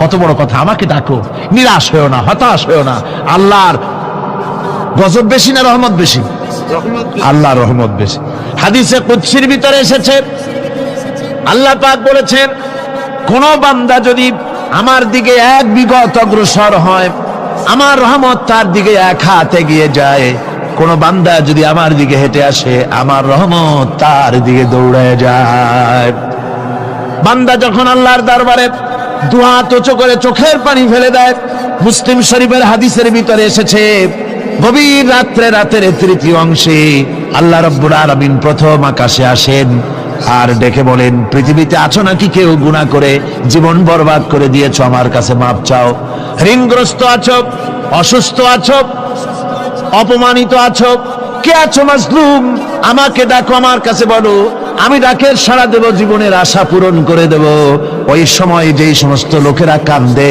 তাহাজ্জুদের নামাজ পড়ে আল্লাহ জিজ্ঞেস করেন ফেরেশতারা অমুক অমুক দেশে অমুক অমুক বান্দারা কান্দে কেন ফেরেশতারা বলে রব্বুল আলামিন তুমি তো ভালো করে জানো আল্লাহ বলেন জানি তবু তোমাদের মুখে শুনতে চাই তারা বলে রব্বুল আলামিন তোমার এই বান্দা গুনাহ করেছি গুনার জন্য মাপ চায় জাহান্নাম থেকে বাঁচতে চায় আল্লাহ পাক বলেন ফেরেশতারা আমার এই বান্দারা আমারে দেখেছে নাকি বলে দেখে নাই বলে আমার দোজখ দেখেছে নাকি বলে না তাও দেখে নাই আমার বেহেশত দেখেছে নাকি বলে না তাও দেখে নাই আল্লাহ পাক বলেন ফেরেশতারা সাক্ষী থাকো ওরা আমাকে দেখে নাই আমার বেহেশত দোজখ কিছুই দেখে নাই শুধুমাত্র আমার নবীর কথা, আমার কোরআনের কথা বিশ্বাস করে আরামের ঘুমকে হারাম করে যেভাবে তারা কাঁদতেছে, সাক্ষী থেকে যাও ফেরেশতারা, আবার রহমতের দরিয়ায় জোশ মেরেছে আমার ওই ক্রন্দনরত বান্দাগুলিকে আমি আল্লাহ মাফ করে দিলাম। সুতরাং মুমিন বান্দা যারা, আল্লাহর মুমিন বান্দা যারা, এই ইমানের কোয়ালিটি, এটাও হতাশায় নিরাশায় ভেঙে পড়বে না। গুনাহ তো মানুষই করে, গুনাহ হয়ে গেছে, মাপ চাও। তোমার গুনাহ কদ্দুর? তোমার গুনাহ যদি হয় পাহাড় সমান, আল্লাহর রহমত আকাশ সমান। জাহান্নামের কঠিন শাস্তি থেকে বাঁচতে হলে আল্লাহর প্রতি ঈমান আনতে হবে। আর ঈমান আনলে যে কোয়ালিটিগুলি হওয়া উচিত, সেগুলি আমি আপনাদের সামনে আলোচনা করছি। এরপর আরেকটি কোয়ালিটি হবে মুমিনের, তা হলো কঠোর কঠিন বিপদে অবিচল থাকবে, বিপদে ভেঙে পড়বে না। বিপদ আপদ, শত্রুতা, ক্ষয় ক্ষতি যা কিছু হয় সবই আল্লাহর পক্ষ থেকে, এটা মেনে নিতে হবে এবং ধৈর্য ধারণ করতে হবে। বিপদ মুসিবত শুধু উম্মতের জন্য নয়, দুনিয়ার সমস্ত নবীদের বিপদ এসেছে, হয় নাই? নবীদের বিপদ আসে নাই? কোরআনে কারীম থেকে শুনুন, আল্লাহ রাব্বুল আলামিন বলেন, وَكَذَلِكَ جَعَلْنَا لِكُلِّ نَبِيٍّ عَدُوًّا مِنَ الْمُجْرِمِينَ। আল্লাহ পাক বলেন, এমনি করে আমি সকল নবীদের শত্রু বানিয়ে দিয়েছি সব পাপিষ্ঠ আর অপরাধ প্রবণ লোকদেরকে। প্রত্যেক যুগে নবীদের শত্রু ছিল, প্রত্যেক যুগে নবীদের কি ছিল? শত্রু ছিল। সে শত্রু কারা ছিল? আল্লাহ পাক বলছেন নবীদের শত্রু ছিল পাপিষ্ঠ আর অপরাধ প্রবণ লোক, এরাই ছিল নবীদের দুশমন। রাসূলগণের অবস্থা যদি এই হয়, তাহলে তার উম্মত, ওই দিনের ধারক বাহক যারা, তাদের বুঝি বিপদ আপদ হবে না? নাকি হবে কিনা? তো ইসলামের বিরোধিতা যারা করে, কোরআনের পরিভাষায় বলা হয়েছে ইসলামের দুশমন, নবীদের দুশমন। দুনিয়ার সব পাপিষ্ঠ আর অপরাধ প্রবণ লোকেরাই ইসলামের দুশমন হয়, নবীদের দুশমন হয়। আজও দেখেন, আজও তাকিয়ে দেখেন, ইসলামী আন্দোলনের বিরোধিতা যারা করে তারা পাপিষ্ঠ চরিত্রের কিনা, তাকায় দেখেন, খুঁজে দেখেন, সর্বত্র খুঁজে দেখুন, খুঁজে দেখুন। যারা ইসলামী আন্দোলনের বিরোধিতা করে, যারা ইসলামকে মিটিয়ে দেওয়ার চেষ্টা করতেছে, যারা ইসলামকে মৌলবাদ বলে, ইসলামকে সাম্প্রদায়িক বলে, কোরআনে কারীমের কথা কত স্পষ্ট যে নবীদের দুশমন হয়, ইসলামের দুশমন হয় মুজরিম লোকেরা, অপরাধ প্রবণ আর পাপিষ্ঠ লোকেরা। আজও আমরা দেখতে পাই এই শ্রেণীর লোকেরা পাপিষ্ঠ এবং সবচাইতে সমাজের নিকৃষ্ট ধরনের চরিত্রহীন লোক। আমাদেরকে সৃষ্টি করে অন্ধকারে ছেড়ে দেননি। কি বলেন? অন্ধকারে ছেড়ে দিয়েছেন। কেউ কেউ বলে যে না, আল্লাহ তাআলা কি রাস্তা করেছেন? আল্লাহ তাআলা রাস্তা তৈরি করেছেন, এটা আপনাদের বুঝতে হবে। পাহাড়িয়া এলাকায় আপনি যদি হারায় যান, সেখানে কোনো গভর্নমেন্ট রাস্তা করে নাই, কিন্তু আল্লাহ তাআলা গিরিপথ তৈরি করে রাখছেন। মরুভূমির মধ্যে যদি হারিয়ে যান, সেখানেও আপনি দিক নির্দেশনা পাবেন। সমুদ্রের ভিতরে যদি আপনি হারিয়ে যান, কোনো নাবিক যদি হারায়, দিনের বেলায় সেটা কম্পাস দিয়ে চললো, রাতের বেলায় তার চলার জন্য আকাশে আল্লাহ তারকা খচিত করে রেখেছেন, যাতে নাবিকরা হারিয়ে না যায়। যে আল্লাহ রাব্বুল আলামিন পাহাড়িয়া এলাকার ভিতরে মানুষ যেন হারিয়ে না যায়, এজন্য পাহাড়ের ভিতরে গিরিপথ তৈরি করলেন। মরুভূমির ভিতরে চলার জন্য দিকের নির্দেশনা দিলেন। সমুদ্রের ভিতরে নাবিক যাতে না হারায়, আকাশে তারকা আল্লাহ তাআলা খচিত করে রাখলেন। সে আল্লাহ রাব্বুল আলামিন পৃথিবীতে মানুষ চলাফেরা করবে, মানুষ জন্মগ্রহণ করে মৃত্যু পর্যন্ত চলার জন্য তার অর্থনীতি প্রয়োজন, রাজনীতি প্রয়োজন, সমাজনীতি প্রয়োজন, তার শিক্ষানীতি প্রয়োজন। জীবনের এই নীতিমালার বাঁচে বাঁচে মোড়ে মোড়ে সে হারায় যাবে। আল্লাহ তাআলা এমনটি তার বান্দার প্রতি আচরণ করতে পারেন না। সেজন্য রব্বুল আলামিন বান্দা পৃথিবীতে যেন সঠিক পথে চলতে পারে, এজন্য তার জীবনের প্রত্যেকটি মোড়ে মোড়ে বাঁকে বাঁকে আল্লাহ তাআলা কোরআনের আলো, নূরের আলো আল্লাহ জ্বালিয়ে রেখেছেন। আল্লাহ তাআলা বলেন, قد جاءكم من الله نور وكتاب مبين। قد جاءكم من الله نور। ও পৃথিবীর মানুষেরা শোনো, অবশ্যই আমি আল্লাহর পক্ষ থেকে তোমাদের জন্য এসেছে আলো ওয়া কিতাবুন মুবিন, আর দিয়েছি আমি একটা স্পষ্ট কিতাব, সুস্পষ্ট কিতাব। তোমাদের সৃষ্টি করে আমি অন্ধকারে ফালাই দেই নেই, আমি একটা আলো দিছি। সেই আলোটা কি? সূর্য? সেটি কি চন্দ্র? না, সেটি চন্দ্র নয়, সেটি সূর্য নয়। সেই আলোটির নাম হলো মুহাম্মাদুর রাসূলুল্লাহ সাল্লাল্লাহু আলাইহি ওয়াসাল্লাম। জীবনের এমন কোন দিক এবং বিভাগ নাই যেখানে আল্লাহ তাআলা মুহাম্মদ সাল্লাল্লাহু আলাইহি ওয়াসাল্লামকে আদর্শ বানাননি। সুবহানাল্লাহ। আমি তার কথাই আজকে আপনাদেরকে বলবো ইনশাআল্লাহ। বলি ইনশাআল্লাহ। প্রিয় ভাই সব, এই পৃথিবীতে আল্লাহ রাব্বুল আলামিন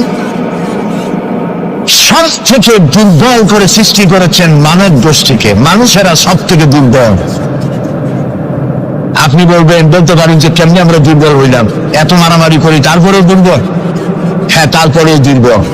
যেমন গরু, সে তার আত্মরক্ষার জন্য মাথায় দুইটা শিং পাইছে, আমরা কেউ শিং পাইনি, আমরা গুটি করতে পারিনি, ঠিক না? কথা কন না কেন? কুকুরে কামড়াইতে পারে, কুকুরের কাজ কুকুরে করেছে, কামড় দিয়েছে পায়, তাই বলে কি কুকুরে কামড়ানো মানুষের শোভা পায়? মানুষ কি কুত্তার গায়ে কামড় দিতে পারবে? ওই রকমের শক্তিশালী দাঁত মানুষের আল্লাহ দেন নাই।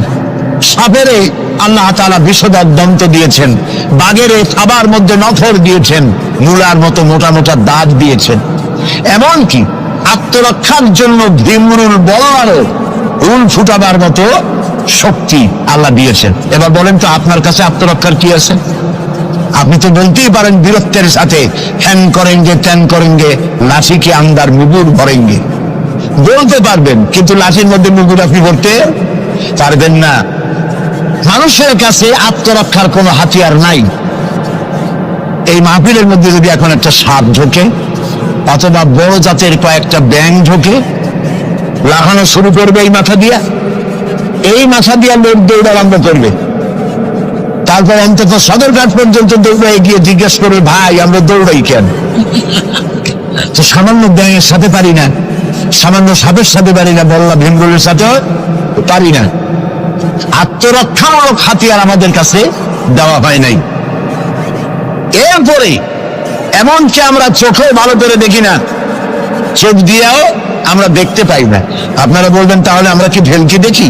না, ভেলকি দেখেন না। আমাদেরকে দেখতে হলে আমরা আলোর সাহায্য দেখি, আলো না হলে আমরা দেখতেও পারি না। অমাবস্যার রাতে মানুষ নিজের শরীরও নিজে দেখতে পারেনি। এই যে অবস্থা, এই যে দুর্বলতা, এই দুর্বল মানুষকেই পৃথিবীর সকল সবল প্রাণীর চাইতে আল্লাহ তাআলা শ্রেষ্ঠ করেছেন। শ্রেষ্ঠ কে? বলেন কে? কিসের দিক থেকে শ্রেষ্ঠ? জ্ঞান। জ্ঞান দিয়ে আল্লাহ মানুষকে শ্রেষ্ঠ করেছেন। সুতরাং জ্ঞান দিয়ে আপনি সব চিনবেন, আর আলোর পথ চিনবেন না, তা তো হতে পারে না। এই জন্য আপনি সব যেমন চেনেন, আলোর দিশাও আপনাকে পাইতে হবে। আপনার নেতা Karl Marx, Lenin, Mao Tse tung, Hegel, Darwin, Copernicus, Kepler, এরা আপনার নেতা হতে পারে না। আপনার আমার নেতা হবেন মুহাম্মদুর রাসূলুল্লাহ সাল্লাল্লাহু আলাইহি ওয়াসাল্লাম। আচ্ছা, ওনারা নেতা হবেন না কেন? সেটাও একটু ব্যাখ্যার দাবি রাখে।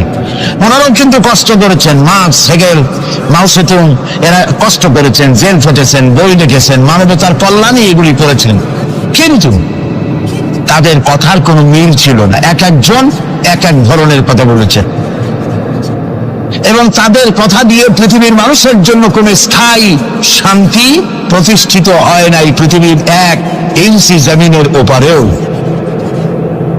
এটা ঠিক কিনা? নবীদের কথায় আমাদের চলতে হবে, কারণ নবীদের কথার মধ্যে কোনো গরমিল হয় নাই। আদম আলাইহিস সালাম বলেছেন আল্লাহ এক, নূহ আলাইহিস সালাম বলেছেন বেশি হইতে পারে, নাউযুবিল্লাহ।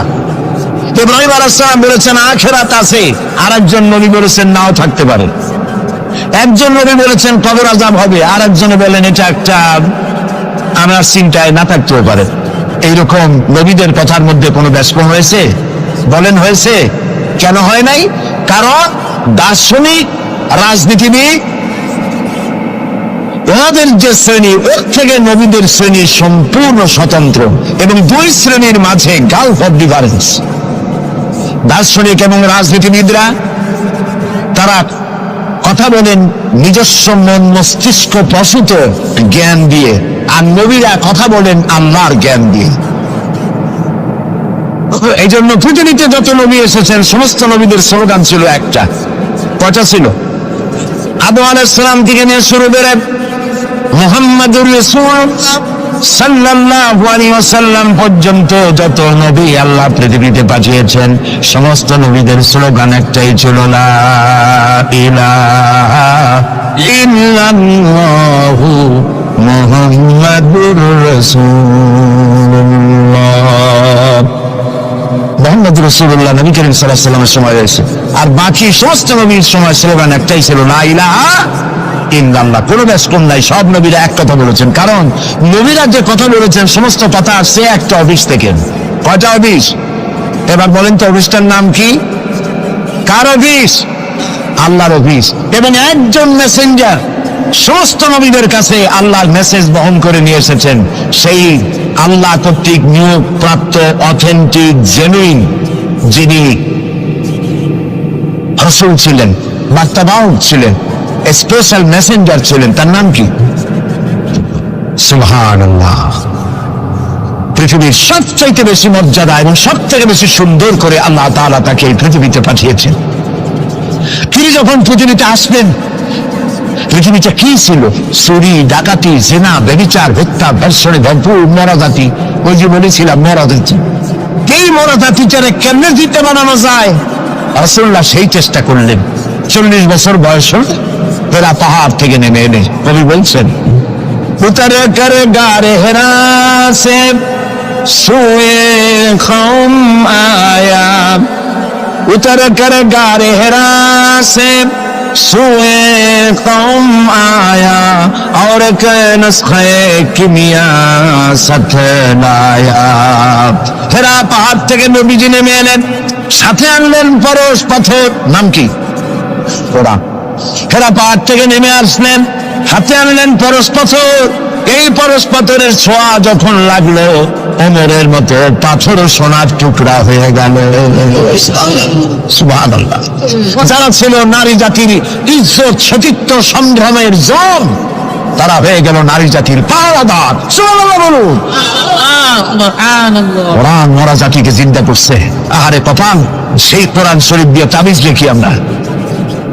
আরে কপা, বাংলাদেশে ইমদাদিয়া লাইব্রেরি, উসমানিয়া লাইব্রেরি, কতগুলি লাইব্রেরি হয়েছে চকবাজার এলাকায়।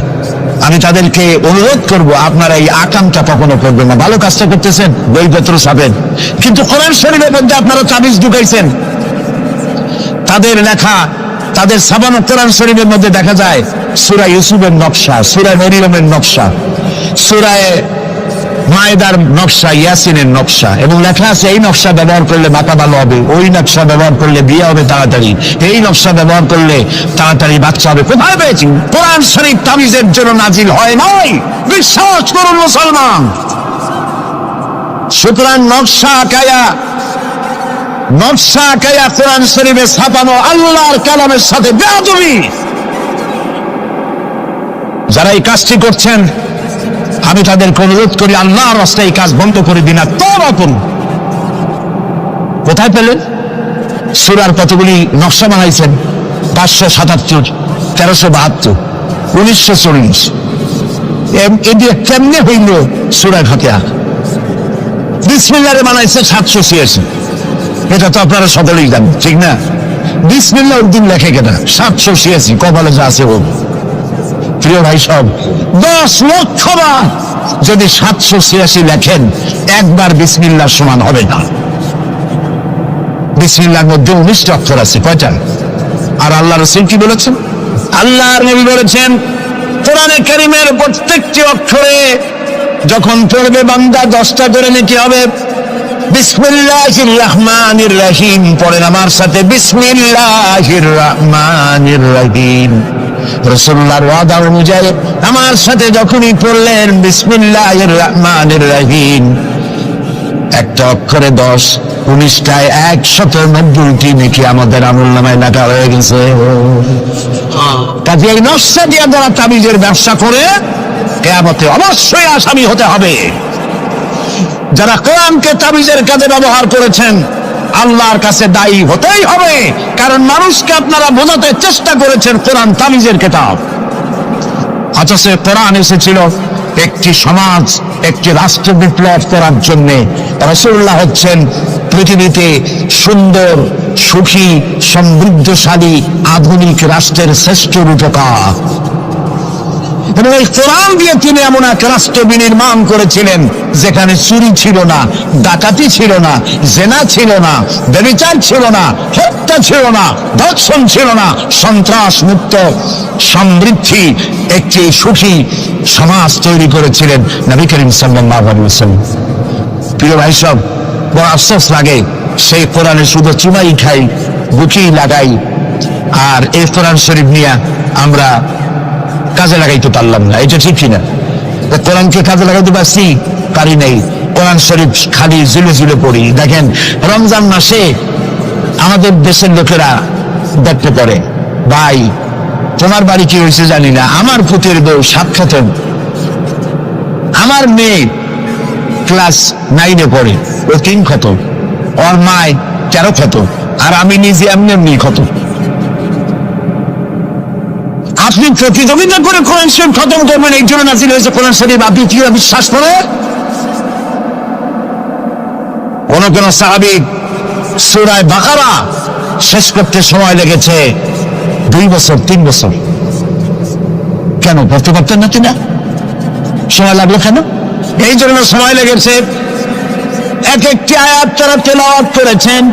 শুনতেছেন তো? ঠিক, এক একটি আয়াত তেলাওয়াত করেছেন, অর্থ বুঝেছেন, ব্যাখ্যা বুঝেছেন, জীবনের উপরে আমল করেছেন, এরপর আরেকটা আয়াত পড়েছেন, বুঝেছেন, আমল করেছেন, তারপরে আরেকটা পড়েছেন।